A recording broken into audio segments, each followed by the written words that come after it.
Hola, hola a todos, a todas. Vamos a regresar. Comenzamos después de esta pausa.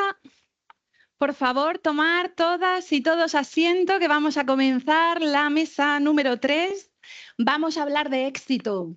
Vamos a hablar de emprendimiento social y vamos a hablar de casos reales que están sucediendo y vamos a combinar distintas experiencias, distintos momentos en que sus proyectos personales que nacieron un día, bueno, pues han evolucionado y queremos conocerlos de primera mano, de la mano de emprendedores, de emprendedoras.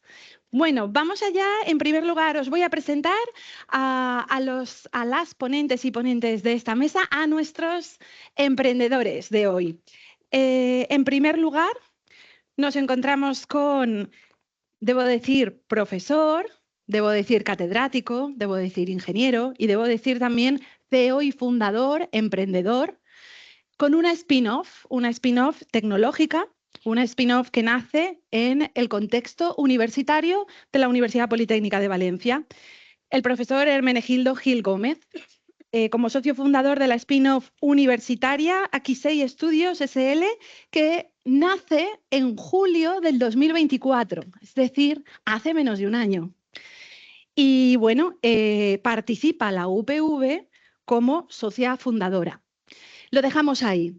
A continuación, voy a presentaros al segundo ponente y cuando ya haya presentado a todos y todas, empezaremos a hablar de cada uno de los casos. Bueno, en segundo lugar, tenemos a un emprendedor también del ecosistema valenciano. Tenemos con nosotros a Daniel Ibiza, perdona, CEO y fundador de Ayudo. En este caso, la empresa cuenta ya con una consolidada trayectoria, nada ni nada menos ni nada más que 9 años. Y bueno, anteriormente, Daniel ha trabajado en Mercadona y en asociaciones dirigidas a las personas con discapacidad, como Alzheimer y Parkinson Alicante. Está hoy con nosotros. Gracias, Daniel.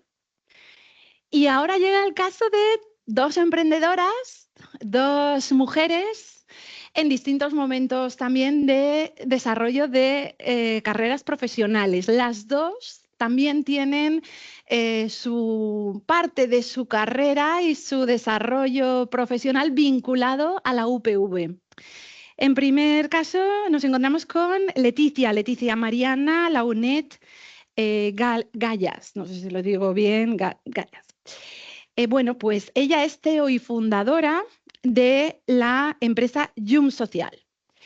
Y además de ser fundadora y CEO de Yum Social, que es una empresa de impacto social dedicada a soluciones para la gestión de recursos del tercer sector, bueno, pues Leticia ha trabajado en distintas startups. Y antes de dedicarse por completo a esta gran aventura, pues ella se dedicaba al mundo de la investigación con impacto médico. Fue investigadora, hablamos en pasado, en la UPV, cursando su doctorado en sistemas para la salud y para el bienestar. Gracias, Leticia. Y bueno, en cuarto lugar tenemos a una emprendedora muy consolidada ya.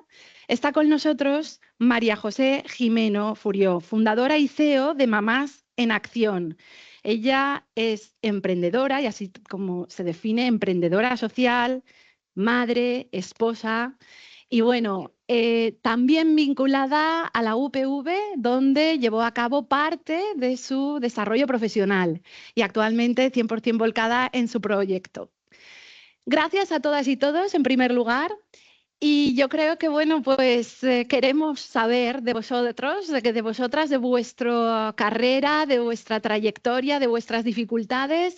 Y vamos a empezar con la cuestión, bueno, ¿cuáles son las características? ¿Qué necesidades estáis abordando?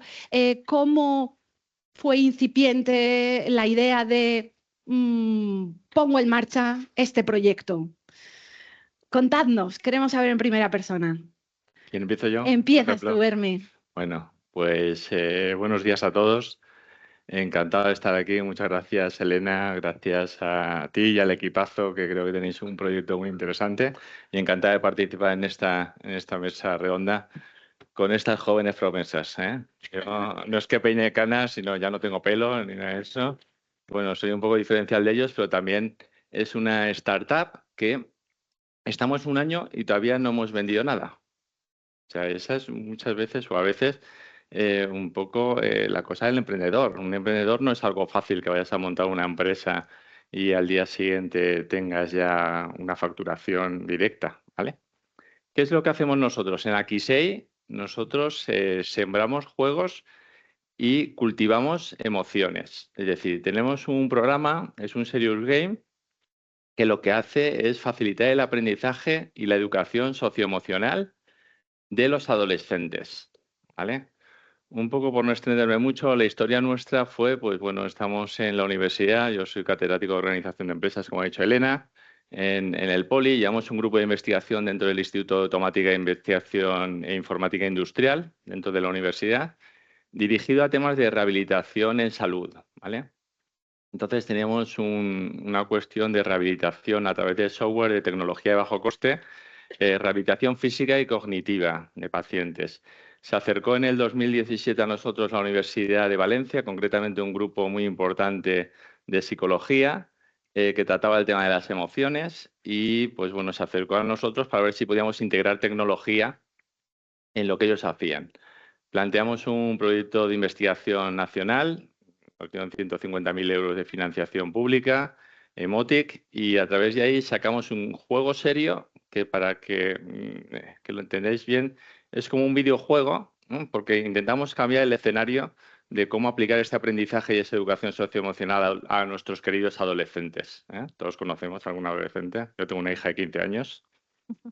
Y entonces, pues bueno, aplicamos eso y vimos realmente que haciendo esa integración, esa tecnología, conseguíamos que los chavales se involucrasen más, tomasen conciencia de sus emociones, supiesen identificarlas, supiesen gestionarlas, aplicasen inteligencia emocional. Y bueno, generamos el proyecto ese.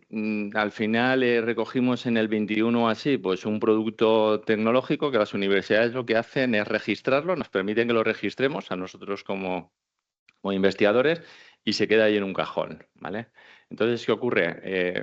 Pues ocurre el tema de la pandemia y tal, y a mí se me despierta la idea de por qué íbamos a mantener eso ahí si realmente podíamos usarlo en la sociedad. Y a partir de 2022 nos conectamos con un programa Spin-UPV que tiene la Universidad Politécnica de Valencia, donde me llamaron directamente para ver si eso lo elevábamos y con 2 años hicimos un business plan y nos metimos en todo el fregado este que es una empresa, ¿vale? Acordaos que yo soy profesor de universidad, no soy empresario como estos compis que tenemos aquí. Entonces, pues bueno, eso es lo que intentamos. Intentamos llevar ese juego, ese aprendizaje y educación socioemocional de los adolescentes, eh, pues eso, llevarlo directamente a los colegios y que ellos lo aprovechen.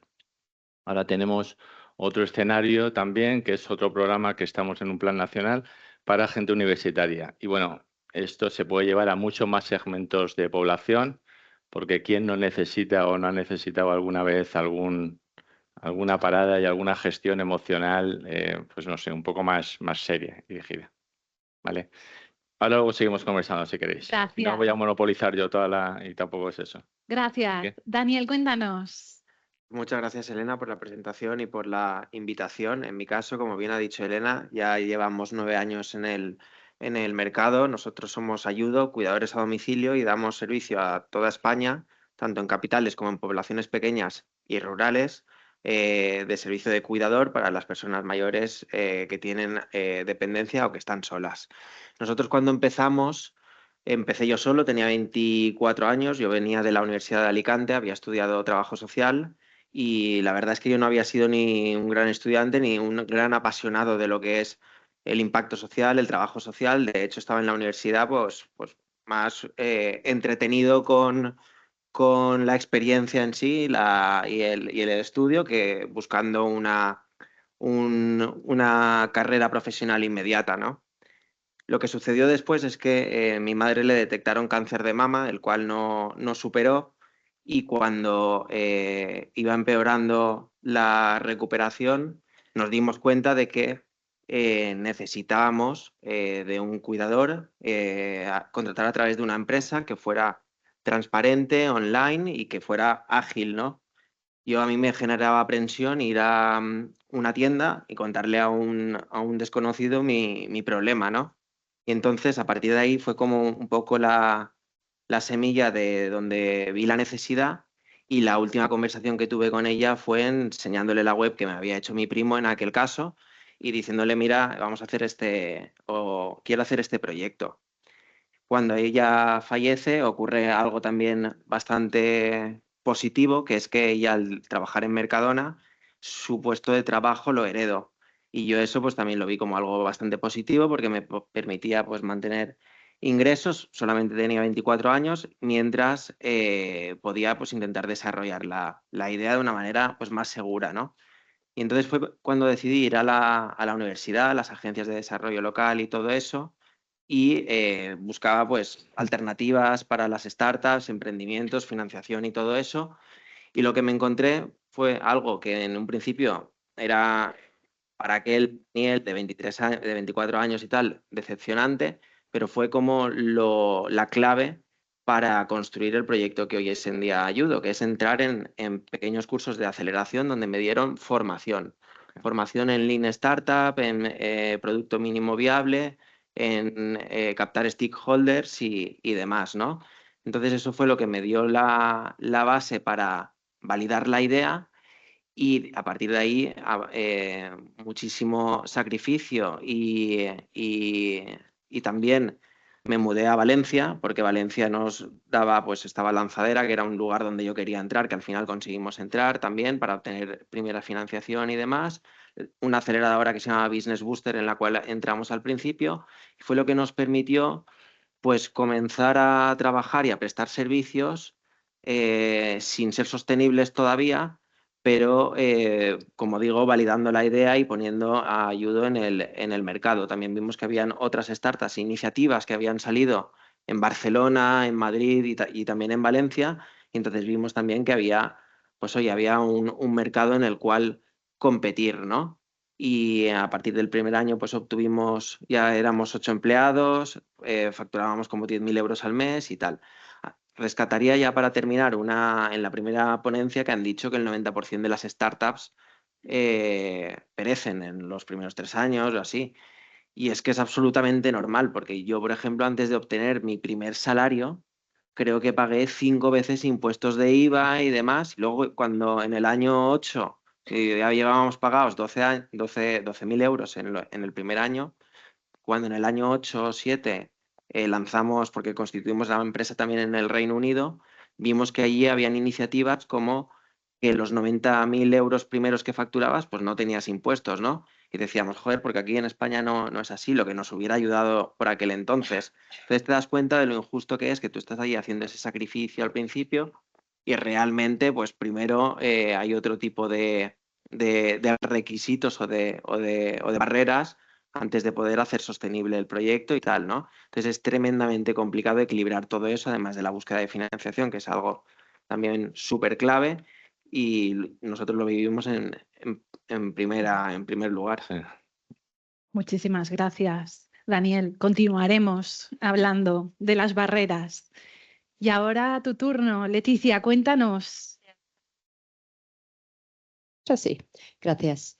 En mi caso, antes que nada, voy a empezar dando un poco de contexto de dónde nació el proyecto, porque creo que es súper importante. Todo empezó, o sea, yo cuando vivía en Madrid era voluntaria en rutas de calle con personas en situación de sinhogarismo.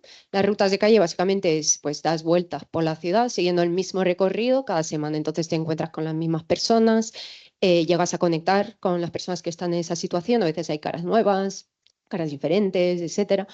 Y básicamente ahí me di cuenta de que por un lado la mayoría tenía un smartphone, lo cual me sorprendió porque creo que es algo que en lo que no llegamos a fijarnos, ¿no? Si no tenemos ese contacto.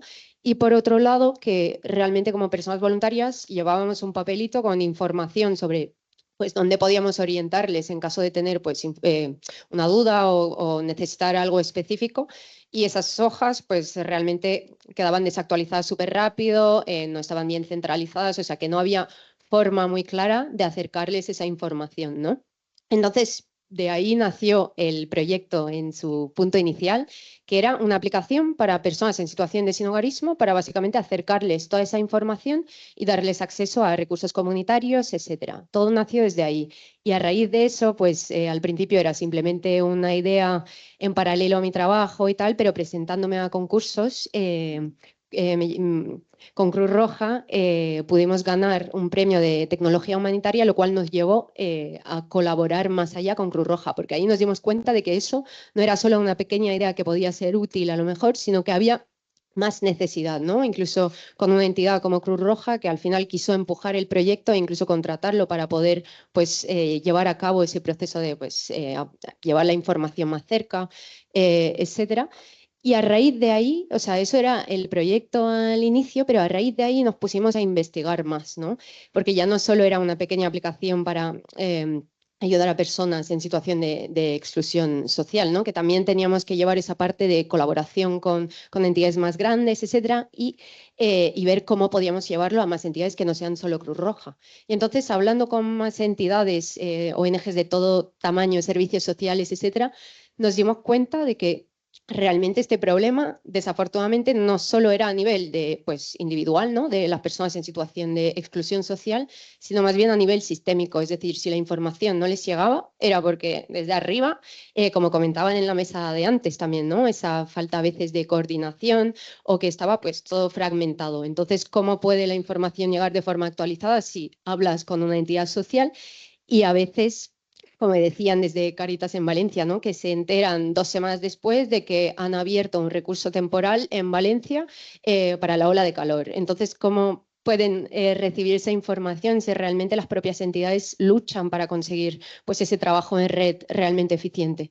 Entonces, a partir de esas entrevistas, de escuchar constantemente a pues todos los agentes al final, no solo las personas que necesitan esa ayuda, sino todos los agentes involucrados en apoyarles, es donde nos dimos cuenta de que no podía ser únicamente una aplicación, sino que tenía que ser un verdadero ecosistema digital que permitiera pues, conectar a todos esos agentes y solucionarles directamente a esos agentes esa problemática de solucionar esa fragmentación para que realmente la información pueda llegar de forma más eficiente.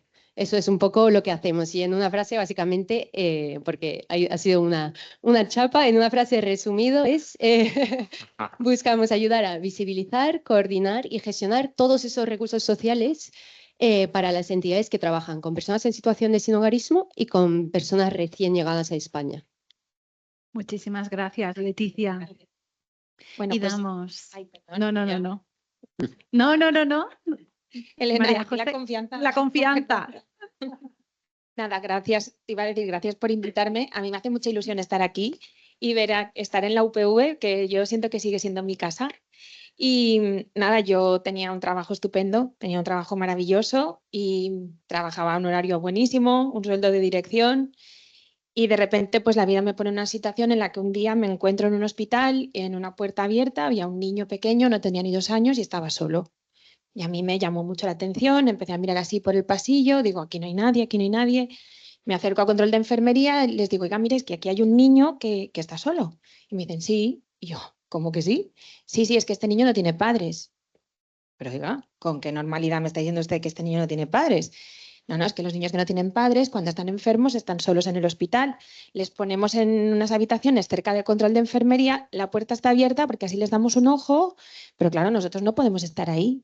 Yo me quedé impactadísima, dije, pero oiga, que esto es la fe, un hospital tan moderno, ¿no? España, Valencia, y que fuera hasta la China o la India, ¿no? Para que tengamos niños sin... Bueno, yo no tenía ni idea de que en España más de 50.000 niños no tienen padres o no pueden vivir con ellos.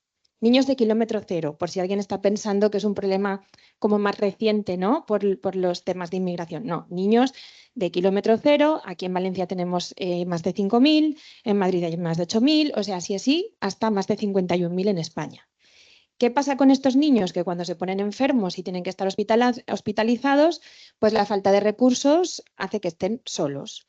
O sea, la administración considera que están en un entorno protegido, que por supuesto lo están, y nadie los va a robar, porque nadie quiere un niño enfermo, pero lo que a mí me pasó en ese momento fue quién hace con ese niño lo que hago en casa yo con mi hija cuando se pone enferma, ¿no?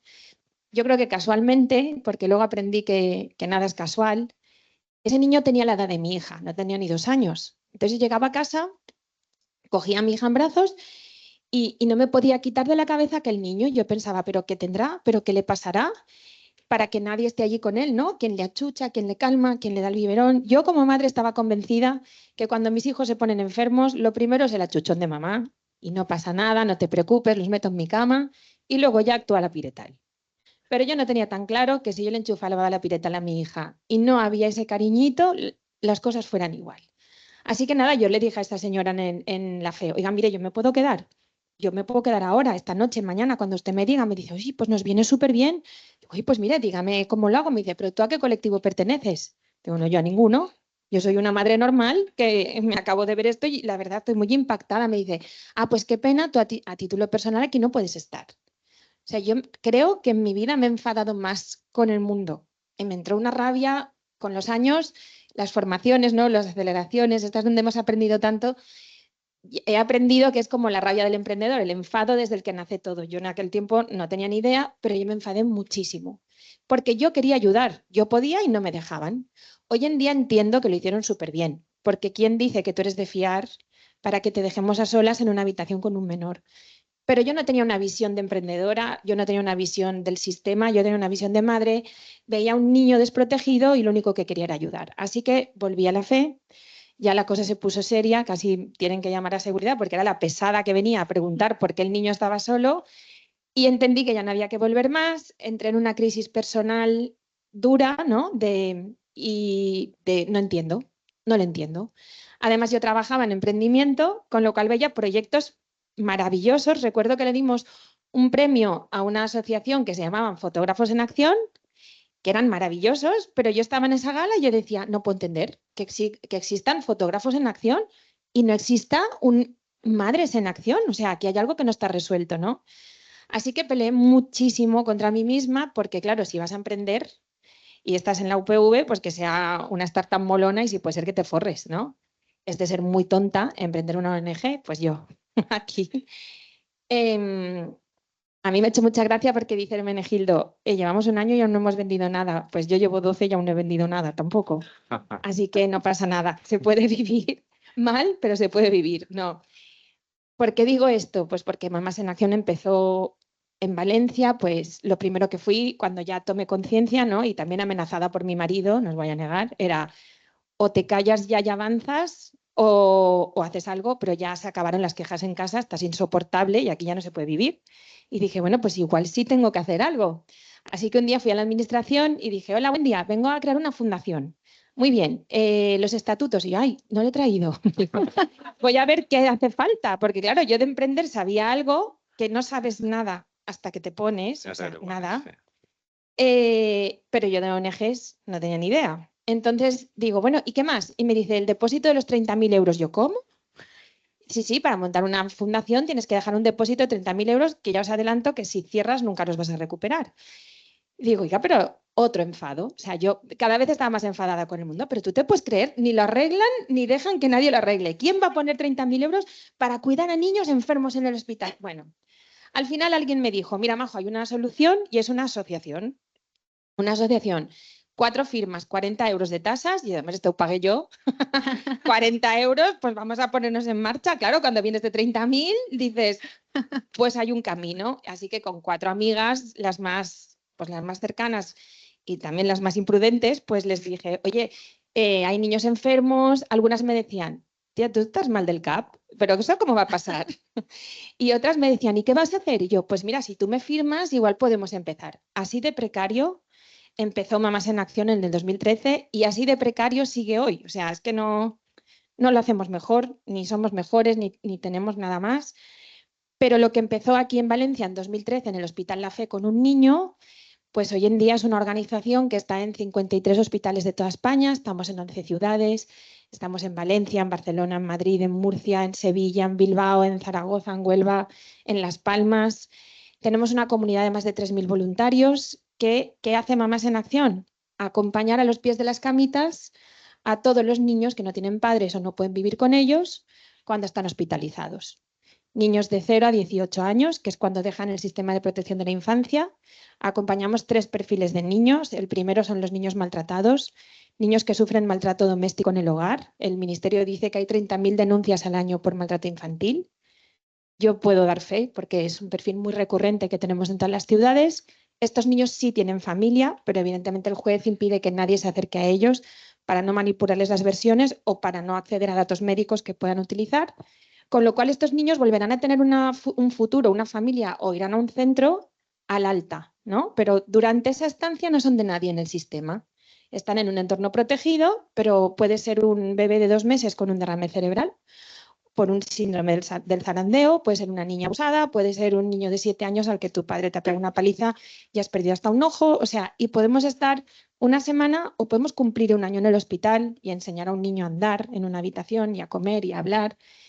Aquí nunca sabes lo que vas a tener, pero es una maravilla tener a 3.000 personas en España que te donan su tiempo, lo que nunca nadie les va a devolver, nunca, ¿no? Y que donan lo que nadie les puede comprar, que es el cariño para calmar, consolar, achuchar a esos niños.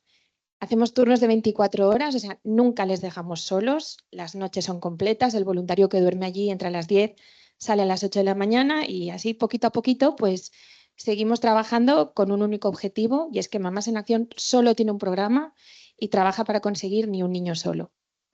Muchísimas gracias. Bueno. Un aplauso a los 4. Un aplauso merecido a estos 4 proyectos. Muy intensa la mañana. Ya lo decía, que llegábamos al punto álgido de la jornada. Vamos a hablar un poco del papel que ha jugado vuestro entorno más local en la consolidación o en el proceso de consolidación del proyecto. ¿Cuáles serían esos elementos, drivers, palancas del entorno? ¿Quién quiere empezar? Porque no quiero que sigamos un... Herme, empieza tú porque es el último que ha hablado, pero luego ya rompemos aquí... No hace falta hacer aquí en plan... A ver, el entorno. Yo creo que lo comentaba antes un poco en la presentación. A nosotros nos ayudó mucho porque, claro, recordar que teníamos ese proyecto de un proyecto de investigación en un cajón de la universidad. Entonces, pues bueno, se inició un programa dentro de la Universidad Politécnica, un programa muy innovador a nivel de España, que es Spin UPV. Y bueno, precisamente aquí tengo a nuestra mentora, a María, que desde el Instituto de Ideas pues me llamó y tal, Herme, os podéis presentar, tu idea está chula y tal, podéis hacer un proyecto bonito. Y bueno, pues evidentemente arrancamos con ese programa, ¿vale? El programa ese, ¿qué es lo que tenía y lo que nos puso a nosotros un poco para hacer este emprendimiento, ¿no? Porque acordaros que yo soy profesor de universidad, entonces estábamos ahí, los 2 promotores éramos las 2 universidades, estaba mi hermano que es un crack en la informática, también es profesor en el Poli, y luego el otro grupo de la Universidad de Valencia, ¿no? Entonces, bueno, vimos esa posibilidad de hacer la empresa, nos conectamos con el programa, nos ayudaron porque al final el programa aparece con la idea de dar soporte a esos proyectos empresariales de los emprendedores, de los investigadores de la universidad. Hay muchísimo talento en la universidad. Nuestra universidad no es porque sea mi universidad, pero bueno, tiene un potencial tremendo. Y yo creo que somos un paradigma dentro del ecosistema universitario en cuanto a ese empuje, ¿no?, que dan. Pero claro, un profesor de universidad, pues ya tiene su vida resuelta, en principio. Profesor de universidad, yo hablo por mí, profesor de universidad, ya ha llegado a ser catedrático, pues bueno, pues yo podía estar tranquilito en mi casa. Directamente, y mi mujer muchas veces me lo dice, es que te metes en unos jaleos y unos líos que no lo entiendo, pero bueno. Entonces, ¿qué ocurre? Nosotros tampoco tenemos la posibilidad de decir, pues vamos a una empresa y nos dedicamos 100% a la empresa, como decía Dani antes, que estuvo pues muchísimo tiempo y estar ahí 16 horas currando todos los días y tal, ¿no? Pues tenemos otras historias. Necesitamos una pata empresarial, en esos proyectos. Entonces, la idea esta de Spin UPV, pues después de muchas conversaciones y con mucha gente, ¿no? Yo creo que también participé en esas conversaciones, necesitamos esa pata empresarial y el programa precisamente proporcionaba eso que ellos denominan proceos, que son esas personas que están interesadas en proyectos que pueden surgir de la universidad y que dan esa pata de empresa, ¿no? Bueno, pues nosotros tuvimos 2 experiencias negativas. Luego fueron 2 años duros en los que la Universidad de Valencia no se subió al tren. Nos quedamos mi hermano y yo nada más para subirnos al tren de esto que se llama empresa, eso que se llama SL, ¿vale? Y encontramos una persona que en principio tenía que ser el CEO, pero claro, es que encontrar un CEO que se dedique al 100% a la empresa, yo tengo ahí el apellido ese de CEO que suena muy bien y tal, pero yo no quiero ser CEO, yo soy fundador, pero claro, ahora tengo el CEO. Entonces encontramos a esa persona que fue compañero mío de Teleco hace mucho tiempo y es un emprendedor muy bueno, Emilio Gallego, y es muy amigo de María. Y claro, él tiene una empresa de identificación biométrica en la universidad. Entonces hablamos, Hermes, yo te ayudo, vamos a hacer cosas y tal. Y realmente él, él ha hecho muchísimo, sin estar dedicado al 100%, porque no puede estar dedicado al 100%, está creyendo en el proyecto y ha metido muchísima cosa empresarial, ¿eh? Muchísima cosa empresarial. O sea, quizá a lo mejor yo no he necesitado esa formación que decía Dani que necesitó en un principio para poder meterse en esta aventura, pero él ha metido mucha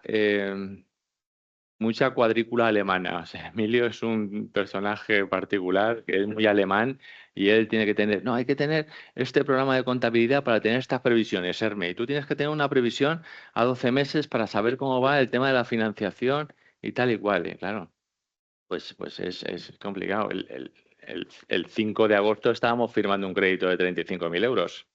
Yo se supone que estaba ya 2 semanas de vacaciones, pero bueno, estaba firmando un crédito de 35.000 euros. La vida no es fácil, ¿eh? Entonces, bueno, lo que decía Elena del entorno, pues un poco ese empuje, ¿no? O sea, tanto mi hermano como yo hemos empujado la idea de que esto socialmente puede funcionar, luego apoyado por la propia universidad. Emilio es otro elemento crítico y bueno, pues ahí estamos. El espacio Star UPV, nos ubicamos dentro de la universidad, tenemos esa facilidad y bueno, pues nos han organizado ahí. Estamos este primer año en coworking y si crecemos, si sobrevivimos y crecemos, pues ya tenemos un despacho privado, luego a los 3 años se supone que ya tenemos una posición y ya nos podemos ir a la universidad. Es decir, la universidad nos ha facilitado, es un ecosistema importante, y yo les tengo que agradecer, le agradeceré siempre pues el tener esta oportunidad, ¿vale? Qué bueno, qué bueno.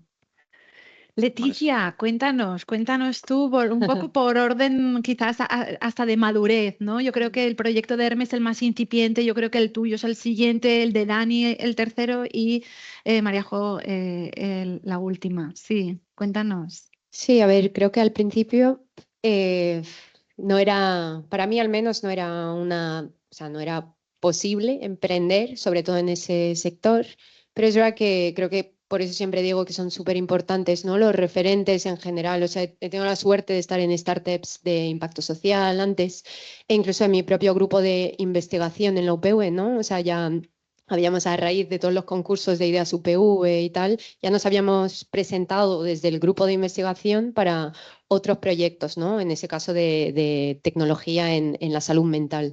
Y entonces creo que aunque no hayamos seguido con eso, el haberlo probado, haber pues tenido ese contacto con un mentor en ideas UPV, con ese ecosistema ya, y todo el ecosistema en general del impacto social, es verdad que es un poco lo que da el empujón y el ejemplo, ¿no? De que es posible intentarlo.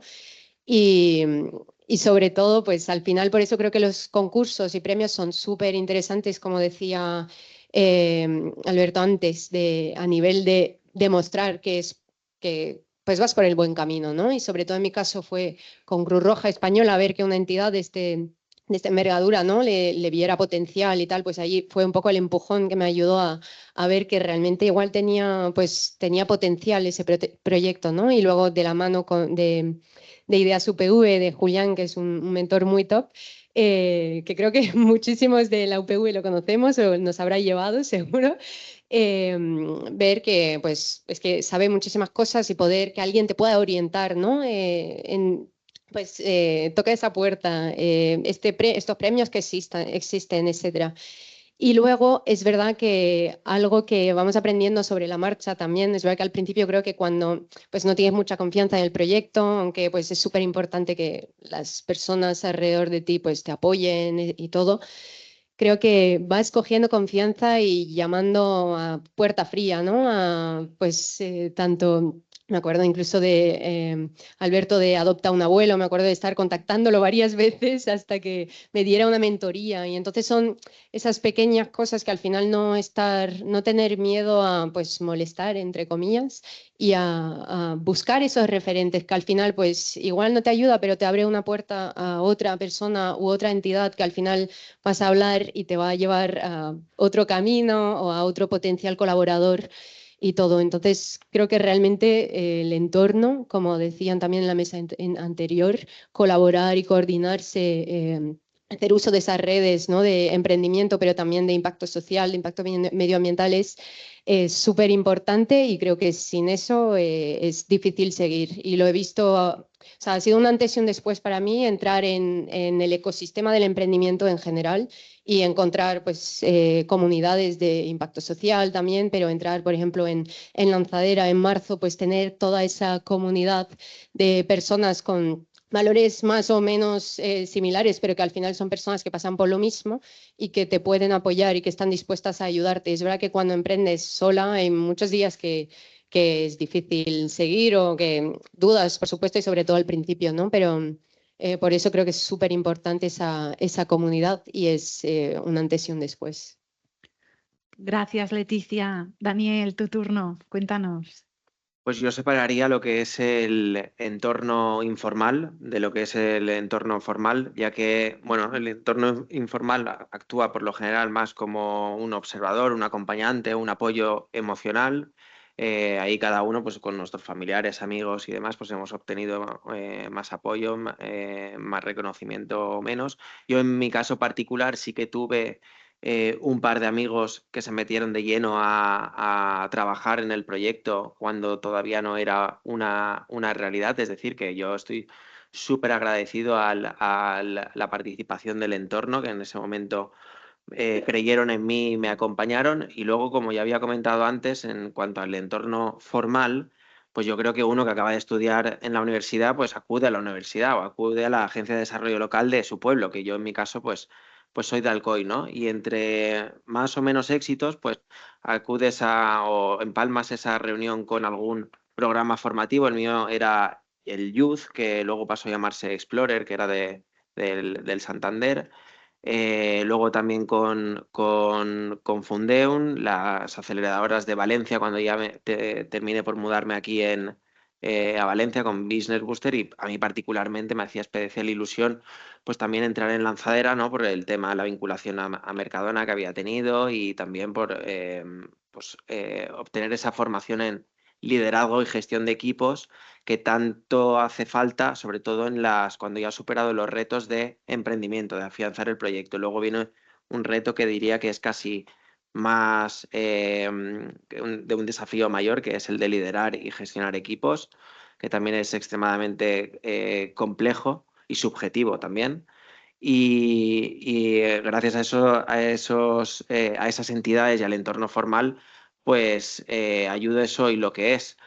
Mientras tanto, también hicimos también acuerdos con Cruz Roja, con las universidades, la Universidad de Valencia, que yo, por ejemplo, antes de tener un solo empleado, teníamos 3 o 4 practicantes y luego al año me enteré de que eso no se podía, porque tienes que tener más empleados y eso. Pero bueno, era lo que había, ¿no? Si no hubiera pasado todo eso, no hubiera sido posible alcanzar un punto de sostenibilidad, porque ya os digo, la carga fiscal, el captar clientes es algo muy complejo, la publicidad es extremadamente cara, cuando empiezas también pagas muy caro los errores, y si no fuera por ese tipo de situaciones anecdóticas, no hubiera sido posible pues afianzar un proyecto así en mi caso. Pero bueno. Gracias, Daniel. María José, ¿qué nos dices?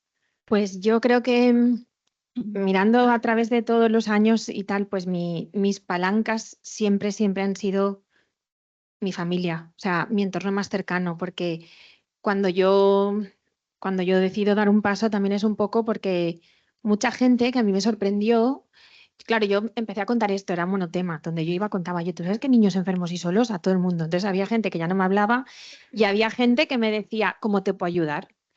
Y de esa gente que me decía, ¿cómo te puedo ayudar? Había gente a la que yo admiraba mucho. Entonces yo decía, ostras, pues si esta persona a la que yo admiro, ¿no? Por lo que ha conseguido, por su capacidad, por lo que representa, me está diciendo, ¿será que se lo cree? Para mí ese fue uno de los impulsos a ponerlo en marcha, ¿no? Ver que otras personas creían en un proyecto en el que yo no creía, sobre todo yo no creía en mí. O sea, yo decía, no tienes ni idea, tú quién eres, dónde vas, tú tienes trabajo, tienes niños, ¿qué haces? Años después me enfadé con mis amigas, las que me firmaron, tuve así como un despertar y las reuní y les dije, ni sois amigas ni sois nada, porque si tú a mí me llamas y me dices, oye, que voy a hacer esto, te digo, tía, céntrate, déjate de rollos ni de ONGs y ponte a currir. Y tú a mí me firmaste, o sea, ya te vale. Pero sí, ha sido siempre porque yo, no es una crítica, pero es una realidad. Y si hablamos de emprendimiento y queréis tener guía, por ejemplo, Mamás en Acción, aunque como forma jurídica es una ONG, porque si no yo no podría trabajar en hospitales, Mamás en Acción se sostiene absolutamente igual que una empresa. Yo por principios no vivo de fondos públicos. Yo quiero estar en el sistema de protección de la infancia, porque es donde están los niños, con lo cual yo tengo un 12% de mi presupuesto anual de fondos públicos porque quiero estar ahí. Pero yo quiero ser libre. Si yo no soy libre porque me está sosteniendo la administración, no puedo denunciar que lo que está pasando no debería pasar. Que yo acompañe a niños enfermos en el hospital no significa que yo esté de acuerdo con que esto pase.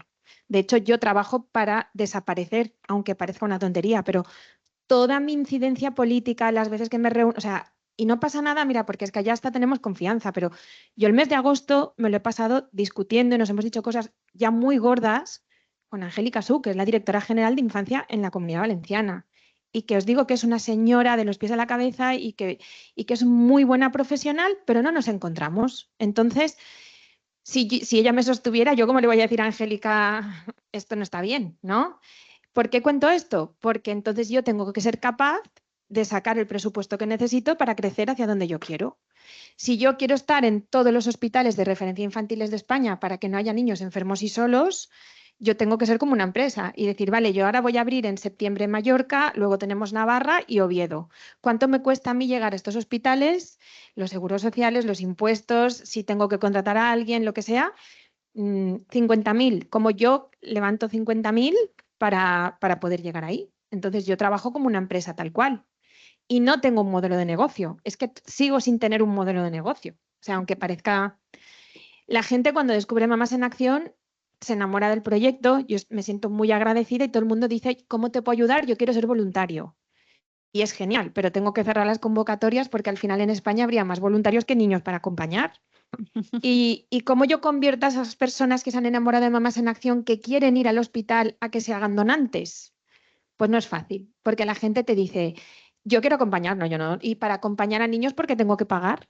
O en redes sociales aún te vienen y te dicen, y para acompañar a un niño en hospital, ¿porque hay que pagar? Pues mire, señora, porque sin salir de casa tengo que pagar 50.000 del seguro. Solo, ¿sabes? Porque yo dejo a solas a un adulto en una habitación con un menor tutelado, con un menor protegido, con un menor con alejamiento. Quiero decir, las personas que entran en Mamás en Acción pasan un filtro muy alto y a mí me cuesta mucho de sostener. Esto no se sabe, esto no se ve. Y eso es un reto. Entonces, yo de la administración solo tengo trabas. Así os lo digo. O sea, sed libres cuando emprendáis, porque la administración no va a ayudar. Primero es la barrera burocrática y luego cuando ya la tienes es la segunda parte de yo crear la asociación y volver a la fe.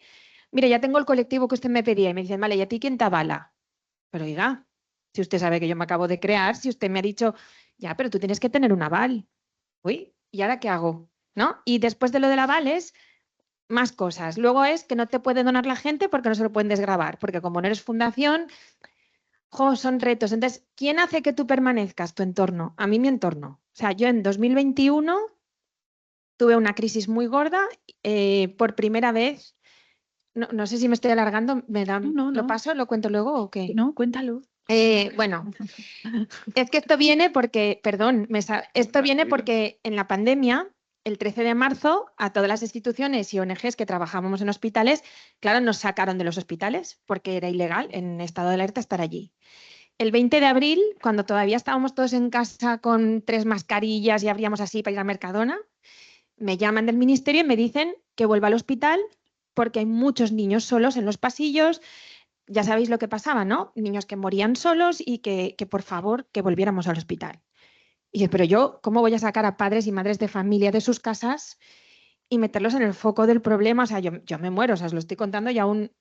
Bueno, pues como yo lo que soy es incauta e imprudente, pues dije, bueno, pues que cada uno haga lo que quiera, yo se lo digo, quien quiera que vaya, quien no, que no vaya, ¿no? ¿Qué pasó? Que el 20 de abril volvimos a los hospitales y acabábamos de empezar la expansión en Madrid, solo estábamos en el Niño Jesús y de repente me dice el Gobierno de Madrid, y ahora La Paz, ahora el Gregorio Marañón, ahora el 12 de octubre. Claro, éramos el único recurso acreditado por el Ministerio. Pasó que eclosionamos sin plan. Nosotros teníamos un plan de expansión como muy pequeñito. Cuando se acaba la pandemia, Mamás en Acción había eclosionado en un montón de hospitales de referencia de toda España. Teníamos a voluntarios allí, ya éramos imprescindibles en el hospital, pero se habían cerrado todas las fuentes de financiación privadas para Mamás en Acción. Las empresas no donaban, no se podían hacer cenas benéficas, no se podían hacer eventos. Yo me encuentro que en el 21 pues tengo que cerrar porque tengo una deuda de 9.000 euros. Yo no trabajaba en Mamás en Acción, o sea, yo seguía trabajando por mi cuenta porque Mamás en Acción a mí no me podía pagar un sueldo. Entonces yo seguía manteniendo mi trabajo, en mi casa hacía falta mi trabajo. Bueno, fue una situación durísima y yo perfectamente podía haber cerrado porque yo tampoco le debía nada a nadie, o eso me decía para descargar de la culpa, ¿no? Y fue mi marido el que me dijo, no puedes cerrar. ¿Y qué va a pasar con todos los niños que ahora están acompañados? ¿Los vas a dejar solos? Y eso me quita la paz cada vez. Y eso es algo que me tengo que trabajar, ¿eh? No es sano. O sea, es que yo no soy aquí ni Superman ni la Virgen. Si mañana hay que cerrar, pues oye, no es mi culpa. Quiero decir, cuando a uno ha hecho todo lo que está en su mano, si hay que cerrar, pues será que el proyecto ha llegado hasta ahí. Pero sigue siendo mi marido el que me va diciendo, y yo le digo, ya, pero si me meto en esto, para rescatarlo yo no puedo seguir trabajando. O sea, ya no puedo más. Esto se está expandiendo, ahora ya está. Y me dice, bueno, pues nos apañaremos. Pues tira, majo, tira, ya está. Si es por ahí, saldrá. Y si no es por ahí, pues yo creo que te darán trabajo, porque con lo que has currado ya y tienes muchos contactos. Y yo, pues recemos para que aquí sea, porque entonces ese impulso que te falta por otro lado, que todos son barreras, yo solo puedo decir que me lo da mi entorno cercano. Por ejemplo, pues lo tengo que decir, la UPV o Pepe Millet, que en su momento, Pepe, yo lo pasé muy mal porque le tuve que decir a Pepe, que era mi jefe, mira, Pepe, me voy del trabajo porque es que yo te estoy mintiendo y yo no puedo dormir porque te estoy mintiendo.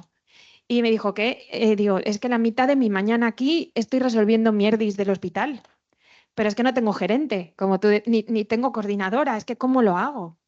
Yo necesité confesarme y entonces Pepe fue el que me dijo, ¿qué haces aquí, majo? Tira como más en acción, que tienes todo para comerte aún. Entonces, esos comentarios a mí me ayudaban. Si Pepe lo ve, al quien yo admiraba tanto, Carmina, María, lo habéis vivido conmigo. O sea, si ellos lo veían, yo me lo creía. Oye, pues tendrá sentido. Si tu familia te dice, nos la jugamos, pues es por ahí, aunque el resto del mundo te vaya poniendo trabas. Qué bueno. El tiempo va acabando, pero yo querría cerrar con esta pregunta e incluso alguna pregunta por parte del público, si hubiese ese pequeño extra time, ¿no? Ese pequeño pildorita. ¿Qué recomendaciones daríais a todas estas personas que nos escuchan hoy y que todas llevan a un emprendedor o emprendedora dentro? ¿Qué recomendación daríais a esos emprendedores potenciales? ¿Quién quiere romper? Empiezo yo otra vez. Venga, Herme, es que lo llevas en la sangre, eres profe, No. entonces liderazgo. A ver, bueno, hay muchísimas recomendaciones, pero sobre todo ayer estaba dando, yo doy en Teleco gestión de proyectos, gestión y dirección de proyectos de Teleco, ¿vale? Pero combino mucho todo el tema de la gestión de proyectos con el tema de las soft skills, de las habilidades blandas, ¿de acuerdo? Y me gusta mucho una persona, lo encontré en una conferencia, Víctor Coopers. ¿Quién ha oído hablar de Víctor Coopers? Sí. Y siempre digo lo mismo a mis estudiantes. Él tiene una fórmula que es: el talento es igual a C más H por A. C más H por A. La C son conocimientos, la H son habilidades y la A es la actitud. La C y la H son variables que suman, la A multiplica. Entonces, ese es el potencial principal. El potencial principal del talento es la actitud, la motivación.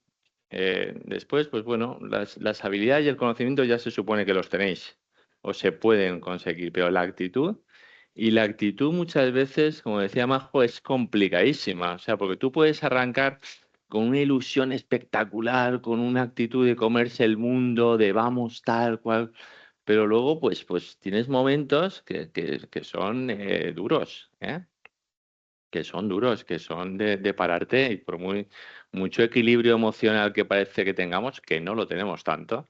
Fijaos que el producto nuestro está dirigido a los adolescentes, pero todos los de esta sala, el equilibrio es lo que buscamos, pero no siempre tenemos esos momentos de felicidad de decir, joder, qué guay que es No, la vida es complicada y ahí está. Entonces, la actitud, si tenemos y yo soy de los estudiantes, vamos a poner las variables y las pinto en la pizarra, que a veces los profes también usamos la pizarra. Pongo la C y la H en minúsculas y la A la pongo en mayúsculas, pero con intención total, no solamente el efecto multiplicador, sino la A en mayúsculas. Así que pues ese es el mensaje. Habría mucho más, pero quedaos con ese mensaje. C más H por A, la actitud. Gracias, Herme. Gracias. Daniel. Bueno, en mi caso, yo siempre de pequeño recordaba a mi padre, que era autónomo, y sus amigos o con quien se encontraba por la calle, y los veía siempre quejarse a todos. Y decía, pero es que la queja, el ser humano, la queja. Exacto. Y de hecho aquí nos hemos quejado de varias cosas que nos parecen bien, no sé qué, no sé cuántos. Y a ver, para el tema de emprender, muchos empiezan por un tema de una inquietud, una duda, un easy. Y si es un poco más allá, que realmente es algo que te quema dentro, es una ambición, un desarrollo profesional, una forma de concebir tu vida adulta, yo creo que hay que lanzarse por ella, porque muchas veces, como bien hemos comentado, haces 12 o 16 horas, o el sábado o el domingo, y aunque tú te sientas de manera superficial como el que está puteado y tal, por dentro te sientes realmente como una especie de entusiasta, de héroe incansable, y yo creo que eso compensa muchísimo, más allá de lo que aprendes, de las oportunidades que te aparecen y de lo que te comporta. Yo creo que al fin y al cabo lo pones en una balanza y compensa, a pesar de que todo el mundo te vea quejarte continuamente. Eso es un buen mensaje. Compensa. Actitud compensa. Leticia. Recomendaciones, es verdad que hay muchas. Empezaría con acercarse a una comunidad, como mencionaba antes, hay muchísimas. Si necesitáis listas, lo que sea, las tengo trilladas. En Social Nest en Valencia sí es impacto social, pero también hay muchas aceleradoras. Está Skylab, el CEI de Valencia también tiene muchos programas, Ideas UPV, un montón. Luego tienes los Impact Hubs en Madrid, en Barcelona, muchísimos premios de impacto. No es tanto por los premios, sino por la comunidad que puedes encontrar ahí, como la Fundación Caja Ingenieros o la Fundación Caja Más Humano. Eso por dar unos cuantos. Súper importante sentirse pues acompañado, apoyado, recibir esa experiencia, sobre todo en sectores donde es difícil, ¿no? mantener pues, la autosostenibilidad cuando estás buscando tener impacto. Y también, por otro lado, actitud, pero con cabeza. Es decir, sí, hay que creer en el proyecto, etcétera, pero creo que muchas veces nos dicen que hay que tener cuidado y no sobredesarrollar, etcétera. Y si nos lo dicen es por algo y al final todos vamos con la cabeza en el muro y lo terminamos haciendo, ¿no? O sea, yo he sobredesarrollado el producto, no he parado bastante a escuchar a quienes utilizaban las soluciones, no es solo pararse a escucharles, ¿no? Es hacerlo sin sesgar, sin decirles, oye, ¿te gusta? Obviamente te van a decir que sí. Entonces diría actitud con cabeza, es decir, parar y preguntar de forma... o sea, intentando no sesgar las preguntas, ¿no? Que te lleven por ese proceso, que te expliquen sus situaciones y todo, tanto para quienes van a utilizar la solución como para los usuarios finales, ¿no? Siempre parar y preguntarles cómo lo ven y si realmente va a ser útil para poder luego parar y decidir las siguientes etapas. Más o menos. Muchas gracias, Leticia y María José. Pues yo tengo una reflexión personal que yo digo, mira, hay dos tipos de proyectos. O sea, están las personas que buscan proyectos, que entonces es un plan, es que quieres hacer, busca algo que tenga tamaño de mercado, que tú puedas desarrollar algo que puedas vender y está genial. Ahí pocos puedo aconsejar, porque luego están los proyectos que buscan personas, que son personas que no se plantean emprender, pero que algo les quita la paz, que es lo que me pasó a mí. Si hay algo que te quita la paz, que te quita el sueño, que miras hacia otro lado y vuelve y no te deja avanzar, pues es por ahí. Ya está, o sea, es por ahí. Mira a ver qué puedes aportar, porque si algo te está quitando el sueño, te está quitando la paz, te angustia, y tú crees que hay algo que puedas hacer, pues empieza. O sea, Mamás en Acción sería la antítesis de emprendimiento para que fuera bien, porque no había un plan, yo no tenía ni idea de que este era un problema fuera de Valencia hasta que me llaman del hospital de Madrid y me dicen que vaya, digo, pero esto no solo pasa en Valencia, o sea, así. Pero ahí había algo que a mí me quemaba por dentro, ¿no? Esa rabia, ese enfado, había una situación que me puso en marcha. Y si es así, pues te irá abriendo el camino y te lo irá mostrando. Parece como muy romántico o muy místico, pero yo no puedo contar otra cosa que no es lo que me ha pasado a mí. Tú te pones en marcha para resolver un problema y cuando das un paso y estás en el problema, el resto se abre y vas conociendo más y puedes ir avanzando. Aquí también algo muy importante que yo siempre digo esto, que no le pase nunca a los que me preguntan. Mira, no te desvíes de tu foco por monetizar, porque esto es muy común. Tú necesitas 10.000 para llegar a un hospital, pero tu forma de financiarte no vendes nada, porque de hecho yo os lo he dicho, o sea, he inventado como 20 planes de tener un modelo de negocio y nunca me han funcionado, pero siempre me he cuidado de no vender lo que no quería vender solo por tener dinero, no por nada, sino porque acabas haciendo otra actividad para sostenerte y te estás alejando de tu objetivo. Estás más dedicada a lo que te da dinero que a lo que realmente quieres hacer solo para tener dinero. Es imposible, estás como montando dos cosas y te estás acercando a una, pero la que tú quieres hacer te estás alejando solo porque no facturas. Entonces, es duro, pero hay que ir pensando y prototipando y volviéndolo a intentar hasta que valides que esto te da el dinerín para poder ir donde tú quieres ir.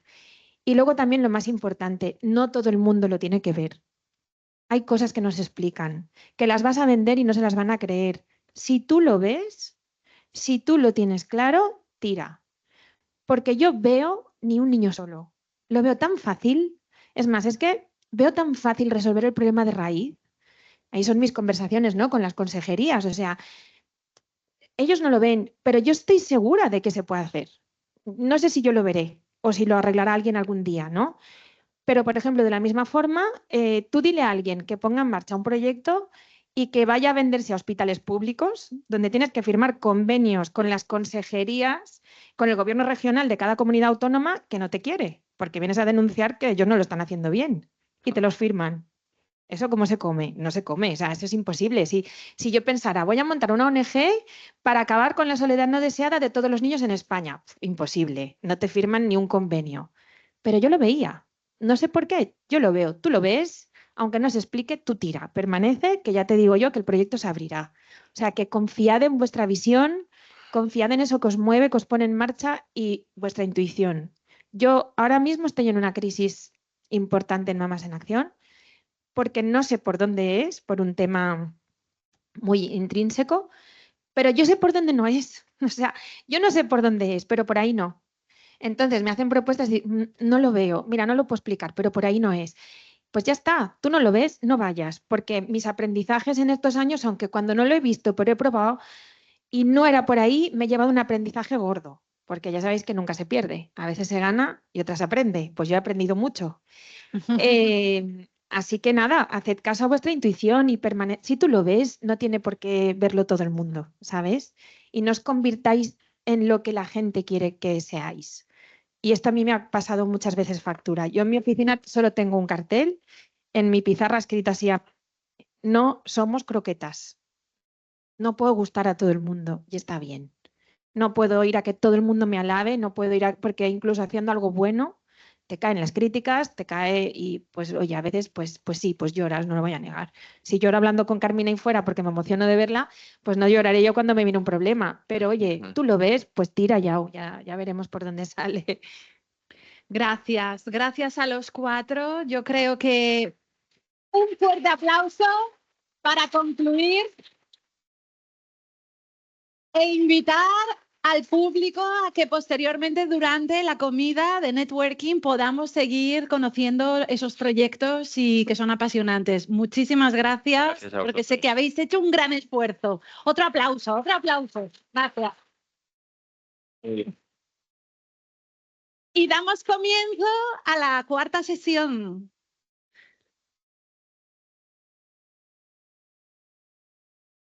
No sé. Esta. Y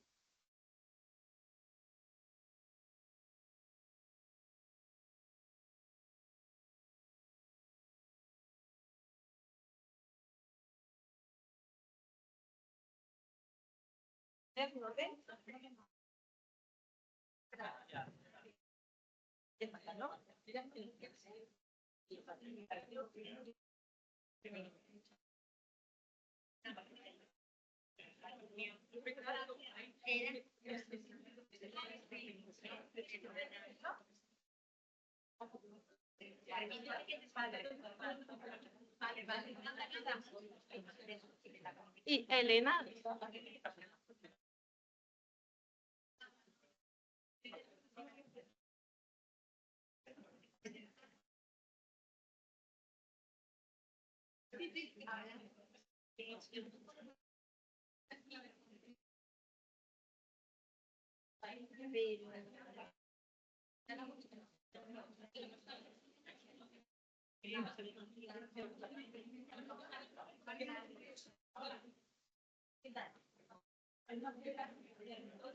¿Qué tal? ¿Estoy fuera?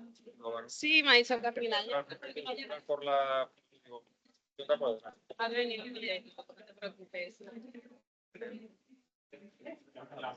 Ahora hablamos de cosas.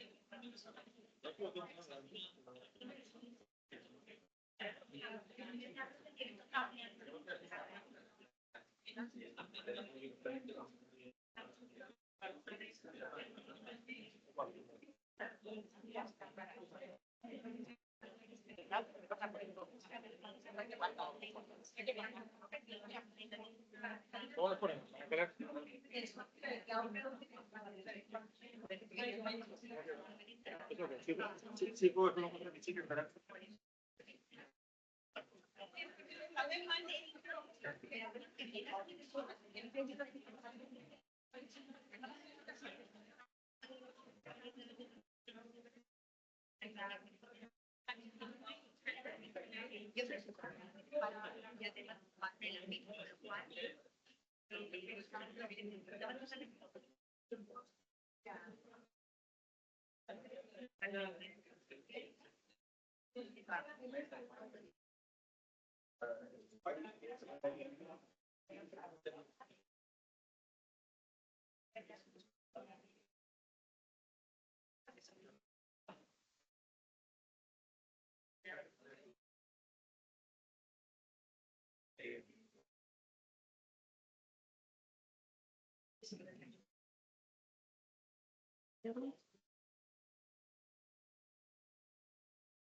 Bueno, pues buenos días. La verdad que la última mesa ha sido muy interesante y ahora ya pues nada, vamos a concluir la jornada de mañana, la jornada de empleo, emprendimiento e innovación social, dando paso a la última mesa, la mesa 4 titulada Necesidades formativas y reto en el emprendimiento social.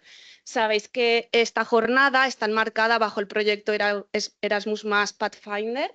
Entonces, en este proyecto, uno de los objetivos que tenemos o que se han tenido es el desarrollo de una formación, el e-learning, para facilitar, pues eso, el conseguir esta formación a todos los emprendedores sociales que tengan un acceso gratuito a esta formación en diversos países europeos. Por ello, varios socios participan en el mismo. Y es por ello que al inicio de este proyecto tengo que contaros que hemos realizado un trabajo de campo, una investigación para conocer estas necesidades formativas, para desarrollar una formación de calidad, y está muy en relación con lo que van a contarnos a continuación nuestros ponentes, que ahora daré paso, pero por remarcar muy brevemente algunos de estos resultados que recopilamos de este trabajo de campo para nuestro proyecto, pues bueno, muy brevemente, por no alargar demasiado, pues bueno, detectamos retos fundamentales: falta de conocimiento en las empresas con triple impacto, especialmente para aquellos emprendedores en sus fases iniciales, que esto ya nos lo han dado a conocer, la brecha existente en los programas de desarrollo social y regional, sobre todo una brecha de acceso a estos programas, una brecha de uso. Luego también, que ahora también nos comentarán los ponentes, competencias necesarias, pues obviamente las habilidades emprendedoras, pensamiento crítico, resolución de problemas. Sobre todo son personas súper concienciadas, súper sensibilizadas con problemas ambientales, sociales, regionales. Pero también otro de los pilares no solamente es la actitud, que nos decía también Hermenegildo, sino que otro pilar fundamental que ellos destacan o que nosotros hemos ido viendo en nuestro proyecto es ese contacto, esas redes, ese networking, ¿no? O sea, esa parte o esa colaboración junto con la actitud son pues algo vital, ¿no?, para el desarrollo. Y ya por último, también comentaros que, pues bueno, con todo esto que hemos ido detectando, vamos a poner en marcha un curso formativo donde alguno de los pilares, pues para que llegue a todos, como decía, pues bueno, pues muy importante que tenga un curso con una estructura modular, formación interdisciplinar, que sea flexible, pero sobre todo conectado a casos reales, a su entorno local, orientado a la práctica y bueno, la comprensión obviamente integrada, integradora, ¿no?, con el emprendimiento social. ¿Vale? Y bueno, ya sin más, doy paso, bueno, voy a presentar en primer lugar a los ponentes. En la parte del fondo, muy bien, Carmina Gil, jefa del Servicio Integrado de Empleo de la UPV. A continuación, Esther Gallego, directora del Servicio de Promoción de Empleo e Inclusión Social de la Universidad de Alicante. Siguiendo el orden, María Márquez, jefa de sección del área de emprendimiento y del programa IDEAS también de la UPV.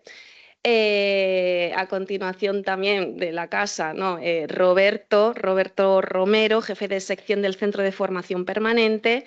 Y por último, el compañero Elier Seguí, profesor titular en la UPV, y también destacar como líneas de investigación principales pues en el ámbito de la educación, de la ética, de la responsabilidad social corporativa, educación en sostenibilidad, pero sobre todo en el emprendimiento, ¿no? Y por eso también está aquí con todos nosotros.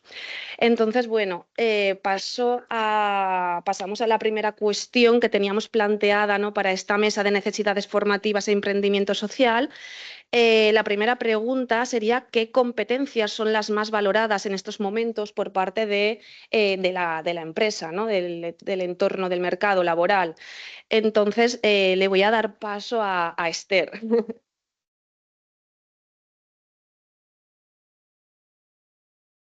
Hola, buenos días. Mucho gusto de estar aquí con vosotros. Buenos días a todos, gracias a los organizadores y a todos los participantes.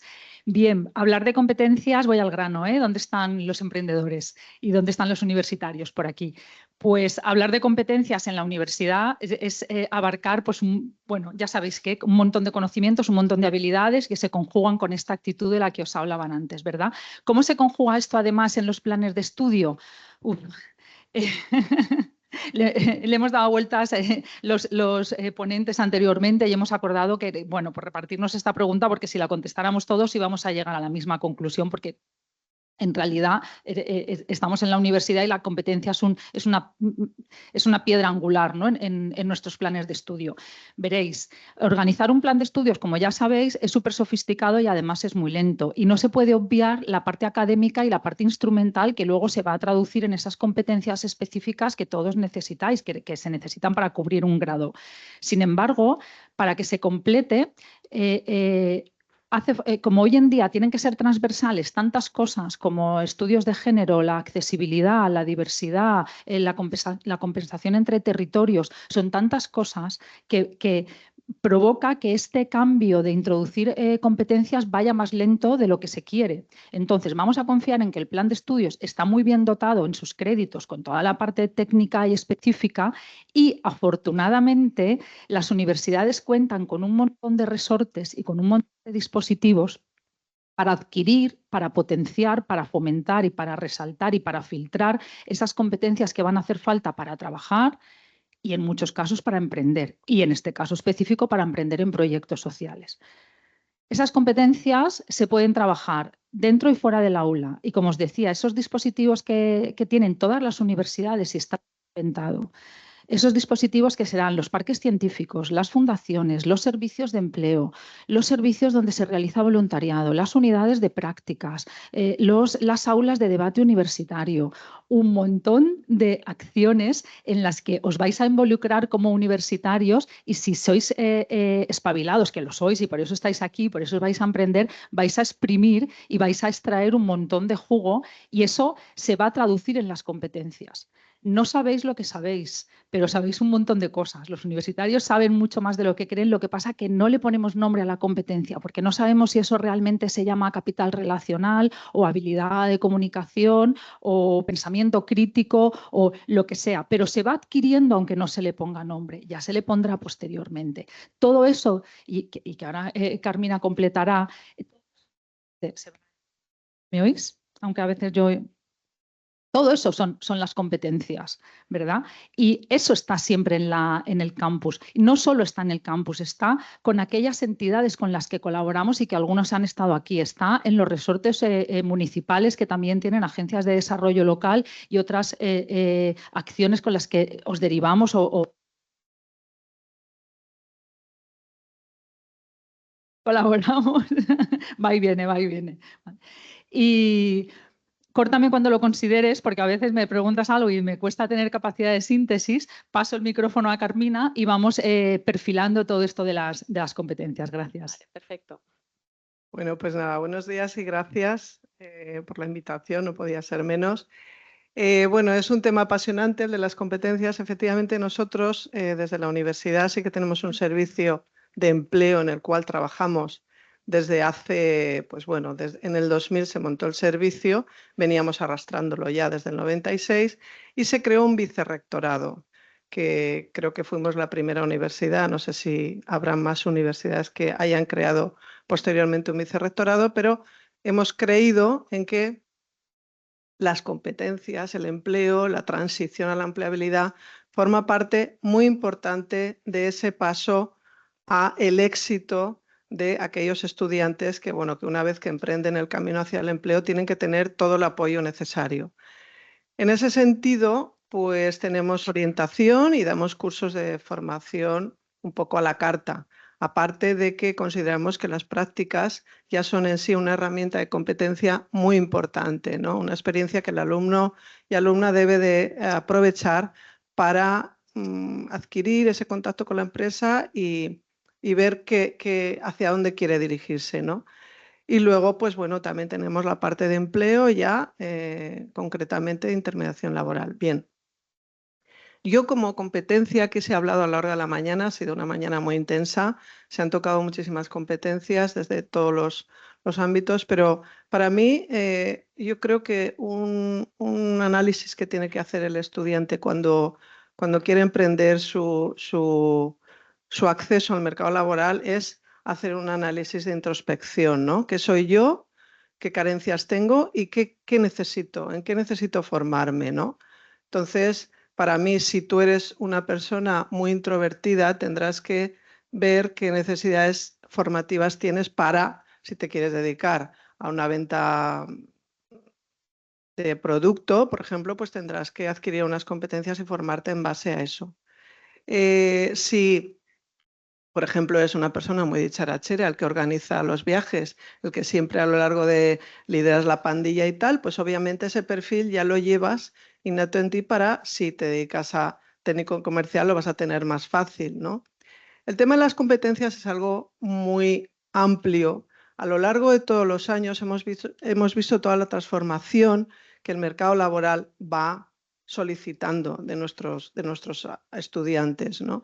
Nosotros en el ámbito de las ingenierías, una deficiencia que detectamos es esa capacidad para, bueno, pues, no sé, esa iniciativa, ¿no? Para lanzarse, porque verdaderamente formamos a nuestros estudiantes muy bien, pero también necesitan esas herramientas para luego poder liderar y poder emprender esos puestos de trabajo con mucha responsabilidad. Y ahí es donde quiero poner el acento, ¿no? Es decir, si tú eres un estadístico, haces una ingeniería informática para hacer estadística, pues el liderazgo es muy relativo. Pero si tú vas a ser un jefe de proyectos y necesitas un equipo, pues tendrás que adquirir competencias en liderazgo, en toma de decisiones, en, no sé, en cualquier adaptabilidad, etcétera, etcétera.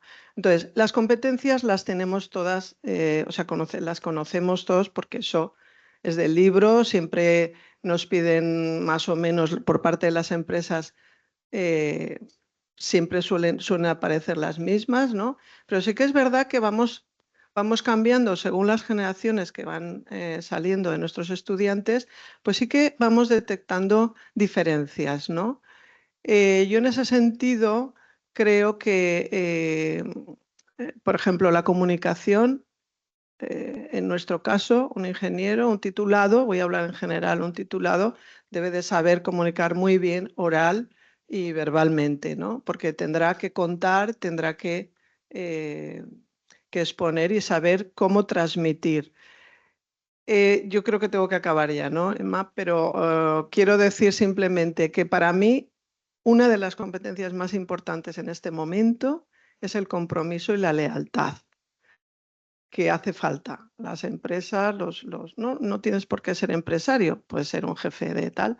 La lealtad y el compromiso en estas generaciones donde todo va rápido y todo como los anuncios, ¿no? No me gusta, me quedo, me voy. Pues eso pondría el acento ahí de momento, aparte de todas otras que hacen falta. Y luego un tema, Emma, que quiero comentar, por si acaso no me das luego el micro, ya que estamos en una jornada de emprendimiento, también quiero poner el acento en el intraemprendimiento, porque a veces no hace falta que seamos emprendedores, no todos tenemos esa capacidad de Majo, de David, sino queremos dentro de nuestra organización y nuestra empresa aportar esa curiosidad, esa acción de mejora, etcétera, etcétera. Entonces, el intraemprendimiento me parece que poner el matiz ahí también me parece interesante en esta mesa. Gracias, Carmina. Si luego nos da tiempo, podemos continuar un poquito con... Bueno, siguiendo con las necesidades formativas, también es muy interesante conocer esos obstáculos, ¿no? Esos obstáculos que encuentran los formadores para impartir contenido sobre emprendimiento social. Y aquí, bueno, Elíes, yo creo que como docente eres quien debes de tomar la palabra. Hola, buen día. Bueno, lo primero agradecer, ¿no?, la invitación, en este caso, que nos habéis hecho por pensar que podemos aportar algo. Nos halaga mucho esa generosidad. Y yo lo primero que me plantearía es si es relevante, ¿no?, la docencia o la formación en emprendimiento social. ¿Cuántas asignaturas pensáis que hay en planes de estudios en España de emprendimiento social? Es una pregunta. 10, 20, 30. Parecéis mis estudiantes. Tendré que señalar. Tú, Elena, 20. Vuelvo a insistir en vuestro optimismo, gracias. No hay 20. Si hubiera 0, yo tengo una, por lo tanto 0 estaría engañándoos. ¿Alguna más, Paula? Una. Respuesta correcta. Respuesta correcta. Una. Respuesta correcta. La mía. Entonces, pero estamos hablando de educación formal, ¿no? Por tanto, por ir al grano, una asignatura. Es decir, ¿cuáles son las barreras que nos encontramos como formadores? Pues hay 3 dimensiones, ¿no? La primera, la institucional. Los que sabéis cómo funciona la universidad, yo soy crítico, no voy a hacer lecturas amables. Sabéis que un plan de estudios es un acontecimiento que pasa cada muchos años, espero no verlas más ya, y que es una merienda. ¿Una merienda? No, joder, es una merienda. Es una merienda. Por tanto, es lenta, dolorosa, conflictiva y, por tanto, la capacidad que tenemos de absorber las demandas sociales emergentes es ninguna.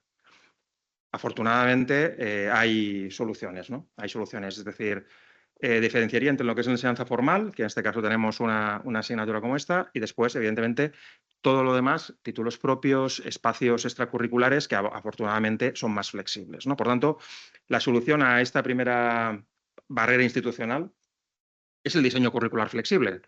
Necesitamos espacios, fórmulas que den flexibilidad más allá de la facultad, porque si no, no será posible, ¿no? Quiero decir, y títulos propios también tampoco es que sea lo más fácil del mundo, quiero decir, pero ya tenemos espacios donde esa primera barrera, que es la institucional, creo que es muy importante y se resuelve con, como decía, con diseño curricular flexible, que podemos abundar después si queréis en ello, ¿no? Segunda barrera, ¿no? Ya es de orden profesional. Bueno, quisiera decir antes sobre la institucional, que ahora sí voy a hablar bien de mi universidad. Llevo allí desde los 18 años. Nosotros tenemos una asignatura como emprendimiento social gracias a la iniciativa del vicerrectorado. En este caso fue el que dijo, voy a crear una asignatura de emprendimiento social porque es importante en nuestra misión también conseguir impacto y, por tanto, gracias a que una estructura por arriba que dotó de los créditos e instrumentos necesarios, se pudo hacer, ¿no? Por tanto, invito a los responsables, ¿no?, a coger ese guante, porque creo que es una iniciativa que sirve para eliminar las meriendas, ¿no?, que surgen entre departamentos, unidades docentes, recursos, ¿no?, pelea por recursos en juegos de suma cero. Eso hay que evitarlo de alguna manera y, por tanto, creo que tenemos una buena práctica que exponer al resto de universidades españolas, ¿no? Nos ponemos la medalla. Perdonad, segunda barrera, la profesional. ¿Yo por qué soy el profesor de emprendimiento social junto a mi compañera Guillermina Tormo? Eso vuelve a ser una pregunta.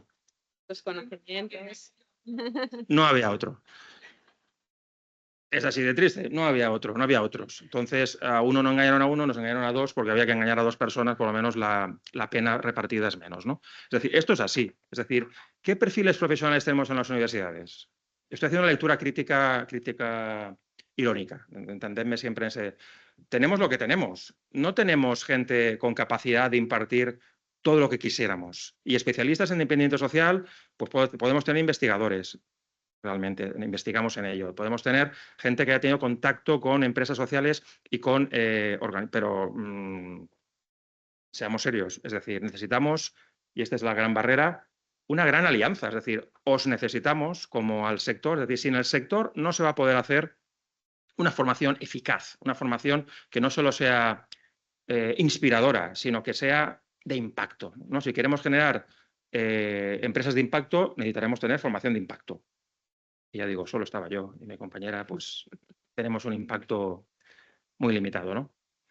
Tercera, podemos decir también barrera, ¿no? He hablado de la institucional, la profesional y voy a coger la chuleta, se me ha olvidado. ¿Veis cómo sois muy generoso? Os decía, perdón. Sí, la temporal, ¿no? Es decir, la temporal. Yo imparto una asignatura un cuatrimestre. ¿Qué queréis que hagan 16 semanas? Que generemos propuestas de productos mínimos y viables con impacto, testadas en el mercado. ¿Queréis que hagamos eso? ¿Es viable hacer eso en 16 semanas? Absolutamente no. Es decir, podemos, o sea, el papel que tenemos con asignaturas, con esas restricciones, también no solo temporales, sino también de público, es decir, nuestros estudiantes en este caso es una amalgama súper heterogénea de estudiantes de administración de empresas, estudiantes de gestión pública y de 20 o 30 Erasmus que nos apuntan porque se ve que les gusta el título. Cada uno de un país y con un nivel de idioma distinto. O sea, imaginaos todo eso junto, es un reto apasionante, nos lo pasamos muy bien porque es muy enriquecedor, pero evidentemente tampoco podemos pedir peras al olmo, ¿no? Por tanto, yo destacaría esos tres barreras, ¿no? Institucional, la universidad es como es, la profesional, no sabemos de todo, y la tercera, la limitación temporal y estructural de la asignatura. Pues a continuación, también la pregunta siguiente sería ¿qué herramientas digitales facilitan o dificultan la formación, ¿no? En el ámbito del emprendimiento? Entonces, Roberto, te doy paso. Bueno, muchas gracias también por invitarme a compartir un par de ideas, también a veces un par de dudas. Pues en línea con lo que ha dicho Elías, hay 2 puntos: el institucional, las herramientas no la van a resolver, ¿vale? El tema profesional, sí que las nuevas tecnologías nos permiten conectar con entidades que no están aquí, que están más lejos, es decir, después de la COVID-19, yo creo que quien no ha hecho una videoconferencia con alguien en Europa o en Latinoamérica o en Asia incluso sobre temas de estos, te permite conectar más, estas nuevas tecnologías te permiten conectar más y con más gente. También la temporal que había planteado Elías, pues a nivel temporal, la formación online tiene una gran ventaja, que puedes hacerla normalmente cuando quieres. Eso es una grandísima ventaja, el 34, el 365 en cualquier momento, en cualquier lugar, en general, todos esos contenidos. Esto va muy bien sobre todo cuando hablamos de emprendimiento social, porque los emprendedores, si algo son inquietos. Según mi experiencia, no me considero un gran emprendedor, pero sí que me interesa muchísimo a la gente emprendedora y la admiro mucho. Entonces, es gente muy inquieta. Entonces, tiene que hacer algo cuando quiere hacerlo. A las 12 de la noche resulta que le ha venido no sé qué idea de no sé qué, tiene que buscarse por internet dónde está. Entonces, yo creo que esa formación online es una gran ventaja, el poder encontrar todas esas herramientas que a lo mejor a través de este proyecto se pueden generar, es una grandísima ventaja. Luego, también hablando de nuevas tecnologías, tenemos la que está de moda, la inteligencia artificial. La inteligencia artificial es una grandísima herramienta para ayudarnos a generar los caminos, unir conocimientos de alguna manera. Y luego otra parte que tiene es, todo esto está fenomenal, realmente pienso que es una gran ventaja de las nuevas tecnologías, si se tienen en cuenta ciertos retos. Y como retos entiendo que una necesidad que tiene el emprendimiento social es que tienes, como decía Enrique esta mañana, ¿no?, que tienes que hablar con el ciudadano, tienes que pisar suelo, tienes que ir al sitio. Entonces, la formación online tiene que tener una parte complementaria de trabajo de campo y además la formación online tiende muchas veces, por un tema de economía de escalas, a globalizar. Soluciones generales para todo. Yo creo que en estos temas sociales es importante, efectivamente, tener los conocimientos globales, pero también ir al lugar. Entonces, quizá complementando esa formación con prácticas de campo, visitando o con un proyecto común, cada grupo que tenga exactamente sobre un lugar, creo que ahí es donde realmente se ve y donde se aprende esa parte social real. No me acuerdo quién había comentado antes, ¿no?, que lo del hasta que no te metes de verdad y no haces un emprendimiento no sabes lo que es. Sí. Y luego la inteligencia artificial está súper bien, pero como dice un profesor de nuestra universidad que me gusta mucho, que me inspira mucho, es un gran becario, un mal jefe. ¿Qué significa? Que la inteligencia artificial, si la sabes manejar bien, si le das realmente la información que necesita, si tienes muy claro lo que quieres, si tienes un momento crítico de qué es lo que estás viendo, funciona fenomenal. Te ahorra una cantidad de tiempo enorme. Si lo que te piensas es que sin saber ni idea le vas a preguntar lo que quieres a la inteligencia artificial y vas a sacar algo bueno, te vas a llevar sorpresas, porque la inteligencia artificial está demostrado que con mala base genera alucinaciones, es decir, la propia inteligencia alucina, te genera una información que te parece correcta, que te parece totalmente lógica, la ves fenomenal, pero en el fondo hay barbaridades. Y luego existe otro punto que tiene la inteligencia artificial, que es el sesgo. Tampoco nos engañemos, la inversión en inteligencia artificial tiene otros objetivos también, que es el sesgo. Si no tenemos suficiente criterio, si no tenemos criterio para saber distinguir la información del sesgo, puede ser algo complicado para conseguir objetivos. Bueno, si queréis preguntar a ChatGPT qué piensa de Trump, pues lo podéis ver. Lo que dices tiene lógica, está bien desarrollado, pero hay unos puntos que cuando tienes cierto criterio dices, esto no es cierto. ¿Vale? Ese es el... De todas maneras, entonces, como resumen, yo creo que las nuevas tecnologías, bueno, primero están aquí para quedarse, después de la COVID, claramente. ¿Quién ha hecho un curso a distancia? Creo que tiene grandísimas ventajas, siempre que esos retos seamos capaces de abordarlos de una forma correcta. No sé si te he contestado. Sí, perfectamente. Claro. Vamos un poco, bueno, si es muy breve. Simplemente decir sobre herramientas, las que yo veo que utilizan. Herramientas colaborativas, ¿no? Fenomenal. Todo eso le sirve para producir el trabajo y eso. Herramientas de recolección de datos, también para testear, ¿no? Muy bien, o sea, a nivel de formularios, herramientas que les permiten recoger y analizar datos, muy importantes. Otra que también nos funciona muy bien con los estudiantes es las plataformas de crowdfunding. Les sirve para investigar qué tipo de proyectos recogen financiación y, por tanto, cuáles son más viables que otros, ¿no? Y, bueno, también formación tipo MOOCs y también muy útil, ¿no? Esas serían las que yo veo que más bien funcionan entre los estudiantes. ¿Cuáles no? Yo quería resaltar un punto. Si la herramienta que van a utilizar es muy complicada, se convierte en un problema.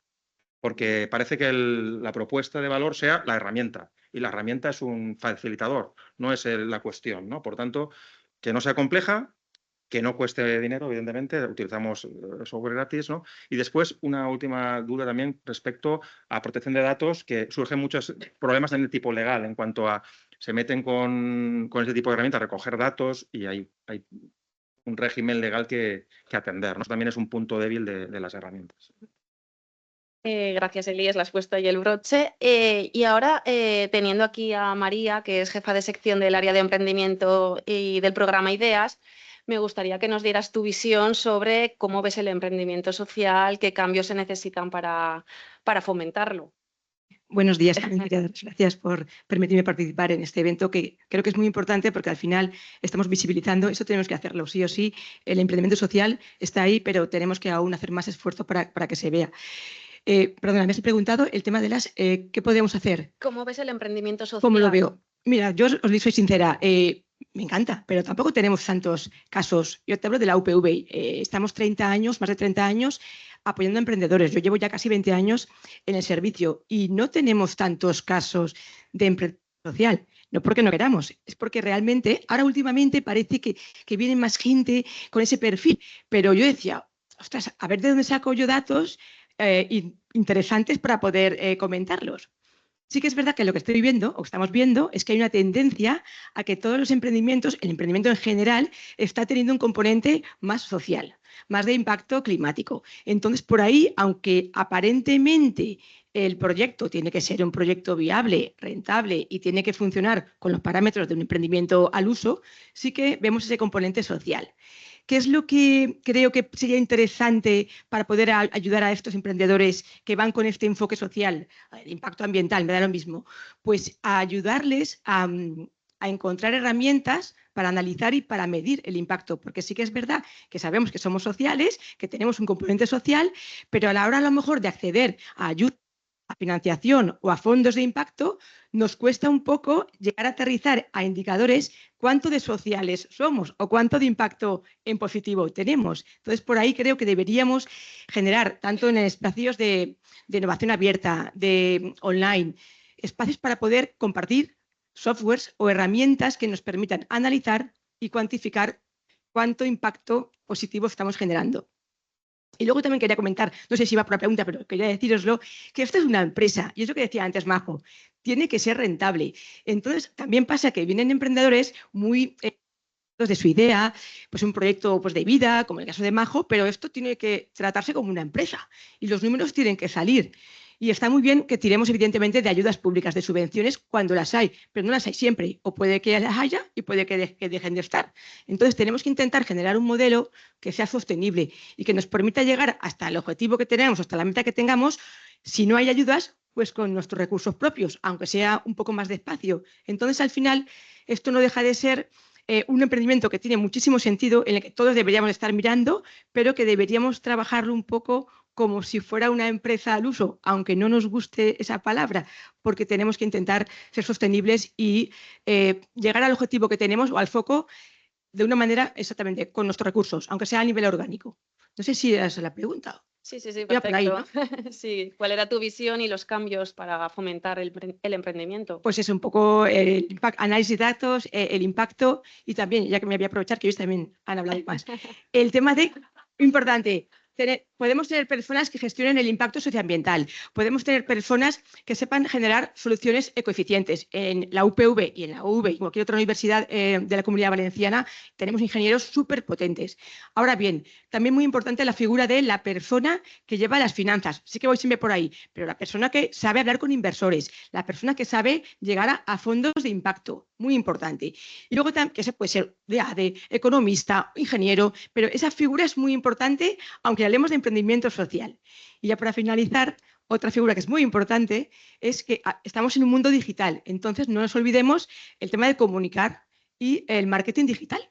Tenemos que sensibilizar, tenemos que estar en redes sociales, tenemos que saber convencer, hay comunidades. Entonces, ese perfil, que también los hay muy versátiles en la universidad, de personas que sepan comunicar y que sepan mover corazones, pues es muy importante para que un equipo emprendedor que vaya por la rama del impacto social pues pueda funcionar.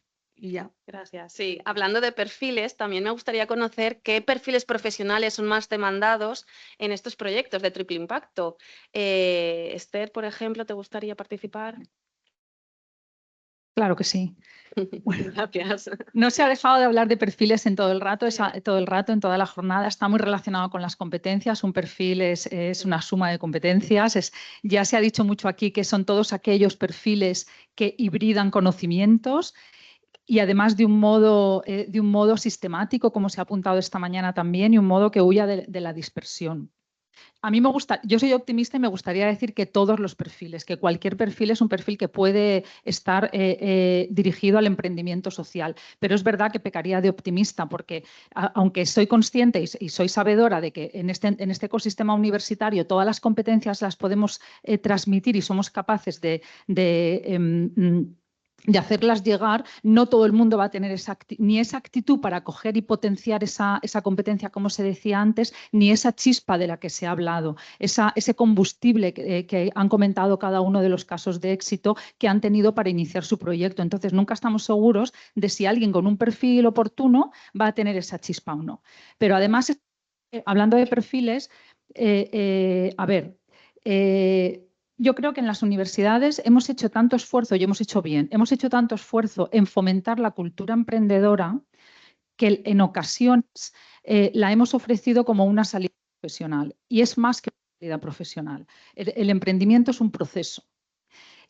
Por supuesto, está vinculado con las salidas profesionales. Lo sabemos muchos de los que estamos aquí porque estamos vinculados a los servicios de empleo universitarios o servicios de emprendimiento y servicios vinculados. Pero no es exactamente lo mismo. Es un proceso largo, duro, con obstáculos, como estáis viendo, y además es un proceso que precisa en el que muchas veces te acompañen en él. Y por eso se ha hablado de mentorización, de acompañamiento y por supuesto que lo vamos a ofrecer, pero eso hace que no sea solo una salida profesional. Entonces, hay que tener cuidado para no frivolizar el emprendimiento y además creo que muchas veces, por haberlo ofrecido como una salida profesional, sin querer, hemos contribuido a ese eslogan tan horrible de fracasar, o sea, emprender por emprender es fracasar. Que luego se puede revisar, porque a veces de los fracasos se aprende, por supuesto, pero creo que sin darnos cuenta no sé, en ocasiones lo hemos frivolizado. Por eso quiero centrarnos en aquellos perfiles que hibridan, que complementan sin llegar a la dispersión. Es decir, como ya aquí, que focalices. ¿En qué tienes que focalizar? Pues primero en el grado del que vienes y luego en esa parte social que complementa tu proyecto. Por ejemplo, el caso de Daniel que hemos dicho, o sea, que habéis visto que provenía del trabajo social, de ese grado, pero luego se ha rodeado de otros complementos. O alguien que sea química y le busca la parte social, es decir, pues estar atento, ¿no? y que en esa mentorización te hagan ver cómo completar ese perfil. Entonces, perfiles puros no siempre los va a haber, pero para eso estamos los orientadores, para eso estamos los técnicos en las universidades, para perfilar ese perfil, valga la redundancia. Tengo mucho más que decir, pero entended que tengo que dejarlo aquí. Vale. Vale, María. Bueno, yo añado solo una pequeña pincelada a lo que ha comentado Esther. Lo que dice ella es tal cual. Cualquier persona de las universidades sale gente muy capacitada. Ahora, ¿hay qué perfil? Si ese perfil, y ahora sí que pongo un poco la píldora de emprendedora, ¿no? Lo completamos con habilidades emprendedoras. Hay un montón de actividades, de jornadas en todas las universidades que potencian el emprendimiento, el trabajo en equipo, el liderazgo, la resiliencia, en fin, bueno, competencias a tope. Y sobre todo, el que poner en marcha un proyecto que ya no tiene por qué ser un proyecto propio como un emprendimiento, sino como que decía Carmina, el intraemprendimiento. Si da igual, si no todos valemos para aprender, ni siquiera debemos de obsesionarnos con el tema de que emprendes. No, es que el modo de vivir de un emprendedor o el modo de trabajar es totalmente aplicable para trabajar en una empresa que puede tener varias líneas de negocio y en una de ellas puede estar la parte más social. Es decir, todos esos conocimientos teóricos, tanto en el grado como en el posgrado, con másteres y con otro tipo de títulos, creo que quedarían muy bien complementados con temas de emprendimiento que ya os digo, hay hackatones, hay challenges, hay resoluciones de retos, hay un montón de cosas que son muy parecidas en general. Todos hacemos lo mismo porque funciona, que a la persona la ponen en modo emprender y que les va a venir muy bien ese bagaje y esa experiencia para poder luego pues, tener un emprendimiento social que sea de éxito. Carmina, ¿quieres añadir alguna cosa? El tema de perfiles sí que, bueno, ya como creo que ya mi turno se acaba, sí que quiero dejar constancia de la responsabilidad que tenemos desde las universidades a la hora de formar en la sensibilidad hacia la transformación del mundo, ¿no? Estamos trabajando un poco por lo que se ha hablado, ¿no? Desde la universidad a los estudiantes tenemos que formarles en el empleo verde, que tiene que ser muy, muy transversal, porque nosotros en nuestro ámbito tenemos la construcción, tenemos la ingeniería, tenemos agro, que está por ahí, el Loreto y tal. Quiero decir, tenemos una responsabilidad muy grande y yo creo que uno de los retos de nuestra universidad tiene que ser que los estudiantes salgan con esa capacidad empleable y la sensibilidad para que son parte de esa transformación del mundo hacia algo mejor, que es lo que ahora denominamos el empleo verde, ¿no? Entonces simplemente aprovecho el foro pues para comentarlo. Y yo creo que Gracias ya por nada el más, ¿no? apunte, Carmina. Y ya por concluir la jornada, ¿por qué no hablar de microcredenciales, ¿no? También tan ligadas con estas necesidades formativas y estas herramientas para la práctica? Entonces, bueno, Roberto. Vale, mira. Bueno, es yo tu voy a tema. hablar de las microcredenciales universitarias, que son las que entran en nuestro campo, que es un término que acuñó y recomendó el Consejo de Europa en el junio de 2022, que a lo que se refiere es la certificación de unos resultados de aprendizaje, de unas competencias que parten de un corto periodo de aprendizaje. Aparte, tiene que tener impacto en la empleabilidad o la mejora profesional, eso es importante como tal, y tiene que tener la posibilidad de aplicabilidad. Dicho eso, que parece así muy largo y complejo, yo creo que es algo que ya se hacía en algunas universidades de forma puntual, pero lo que nos quería decir Europa también a las universidades es que está bien que demos títulos largos, pero nos está diciendo que hoy por hoy la sociedad está necesitando muchas veces una formación corta, con impacto, de poco tiempo para lo que necesito. Entonces, a partir de ahí se han movido bastante las iniciativas como tales y la Universidad Politécnica de Valencia ha sacado lo que son las microcredenciales UPV. Otras universidades también, la Universidad de Valencia, Alicante, han ido sacando por toda España. Esto yo creo que tiene ciertas ventajas que ya más o menos he hablado, que tiene formación permanente. Una de ellas, por ser formación permanente, es la posibilidad de colaboración con entidades que fuera de la universidad, igual que en las carreras es difícil que colaboren entidades de fuera de lo que es el profesorado, el PDI, en la formación permanente, se puede, además es muy positivo que haya un peso importante de otras entidades de emprendimiento social, de cualquier tema, que colaboren como tal. Eso es bastante importante. Luego también, cuando hemos dicho que tienen que venir de un periodo corto de formación, eso también es muy interesante para los emprendedores, que de nuevo el tiempo que tienen es poco. Además, la aplicabilidad les va muy bien porque si pones a una persona, a veces tiene éxito, pero si pones a una persona emprendedora a dedicar todo un año a una formación, a lo mejor no quiere, a lo mejor hoy quiere ver el business plan, pero dentro de 3 meses resulta que quiere ver un tema de finanzas porque resulta que tiene finanzas. Y dentro de un año que va a crecer la spin-off y va a crecer, en ese momento es cuando quiere realmente saber cómo puede crecer recursos humanos y demás. Entonces, esa aplicabilidad, esa modularidad que está recomendando Europa y que están recogiendo las universidades españolas, eso nos puede venir muy bien, de lo que hablábamos de posibles títulos propios, pero sobre todo la posibilidad de ir haciendo distintas partes. A nivel de eso y como iniciativa, la propia Europa y a través del Ministerio de Educación y a través de las comunidades autónomas, lo que ha hecho es que las universidades colaboren en un proyecto que se llama Plan Microcreds. Plan Microcreds en estos momentos es un plan que nos permite lanzar microcredenciales desde las universidades con impacto en la empleabilidad, eso es importante, y de corta duración, y sobre todo que tiene una parte de financiación. Lo digo porque si tenéis curiosidad o tenéis alguna necesidad formativa, pues mira en cualquier universidad valenciana donde queráis, pues que ponéis microcredenciales y la universidad que queráis y podéis ver lo que hay. La ventaja que tiene es que están muchas veces financiadas. Y para temas sociales, y por ejemplo para personal con riesgo de exclusión, existe la posibilidad de una financiación al 100%. Lo digo para que se tenga en cuenta que este año es un año, yo creo que interesante a nivel de formación de microcredenciales, porque se está impulsando el arranque.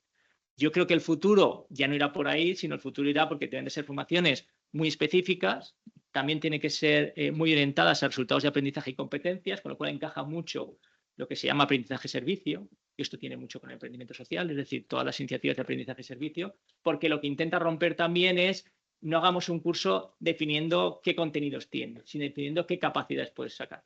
Entonces, con esas capacidades y resultados de aprendizaje, tú puedes realmente lanzar un proyecto o lanzar proyectos de aprendizaje-servicio, ir a donde existe un problema o a escuchar a gente y a partir de sacar un proyecto. Sí, esto bien liderado desde las universidades, donde se pueden mirar las competencias que se van obteniendo, al final la persona emprendedora lo que puede obtener es unas capacidades y además tenerlas certificadas a nivel europeo.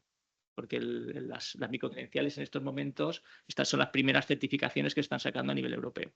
Lo digo porque como idea como tal, yo creo que pueden ayudar. Si me preguntáis, dentro de lo poco que sé, si las microcredenciales nos pueden ayudar o no, yo pienso que van a ser un punto clave y yo creo que van a ser un punto de inflexión en los siguientes años y más en temas donde la formación tiene que ser por capacidades, por algo que no sea simplemente un curso con un examen, porque además se evalúan competencias, tienes que tener muchas veces trabajo de campo. Entonces, a partir de ahí yo creo que, y las universidades espero que poco a poco nos vayamos despertando un poco y no solamente demos que tenemos que dar esta formación inicial universitaria, sino vayamos más allá. De hecho, el plan Microcreds va dirigido a gente de 25 a 64 años. Recordar que también da una parte de la inclusión social, todos los problemas que, es decir, el reciclaje que existe y que es necesario y que las universidades pueden dar aquí una respuesta. Pues muchas gracias. Sé que el tiempo ha sido un poco justito y que se os han quedado ahí muchas cosas. No sé si hay alguna pregunta por parte del público. Y si no hay ninguna pregunta, si queréis brevemente... Ah, sí.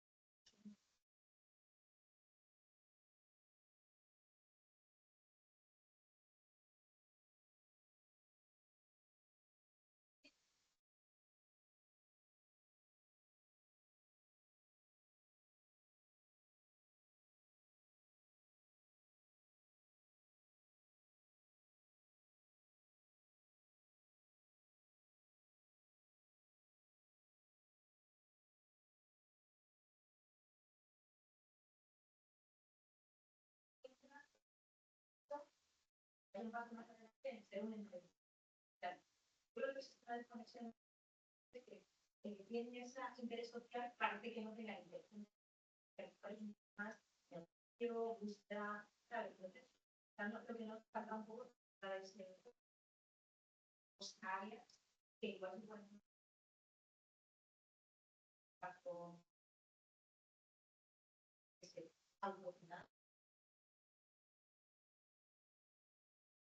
Sí, si queréis dar respuesta. Sí, a ver, completamente de acuerdo, ¿no? 100%. Ahora, yo he dicho que la primera barrera era la institucional. Entonces, si queréis, hablamos sobre los incentivos que tenemos, en este caso, los profesores para hacer todo eso. De carrera, ¿no? Digo porque, claro, por eso digo. Es decir, la acreditación lo único que cuenta, lo digo para quien no lo sepa, es la investigación. Entonces, todo esto es por amor al arte, por amor.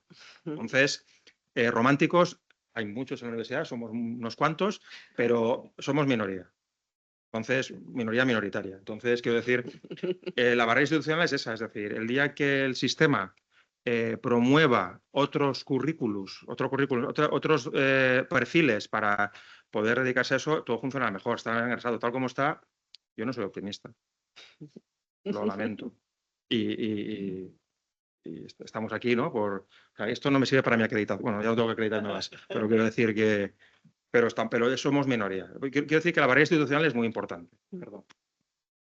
Sí, gracias por la aportación. Yo sí soy optimista. Lo que pasa que mucho. Yo creo que la interoperabilidad a las universidades ha entrado por la parte burocrática, pero creo que ha entrado para quedarse. Y cuando supere la parte burocrática y aprendamos a trabajar entre instituciones, se va a pasar a la parte técnica. Y tal vez eso ayude a que entre las OTRIs, las oficinas, los laboratorios, las cátedras, lo que quiera que sea de esos resortes a los que nos referíamos antes y que todos en cierta medida colaboran con esas competencias más o menos invisibles, van a hacer que se crucen. Y también porque ponemos de nuestro, o por románticos o por lo que sea, ¿no? Pero, en fin, que todo cuesta, pero bueno, estamos ahí. Gracias. Pues muchas gracias a los 5, perdón, por estar aquí, sobre todo por colaborar con el proyecto y con la jornada de emprendimiento y por vuestro tiempo. Y con esto concluimos la sesión. Ahora tenemos el lunch en la sala de ahí fuera, así que bueno, estáis todos invitados y podemos continuar el networking.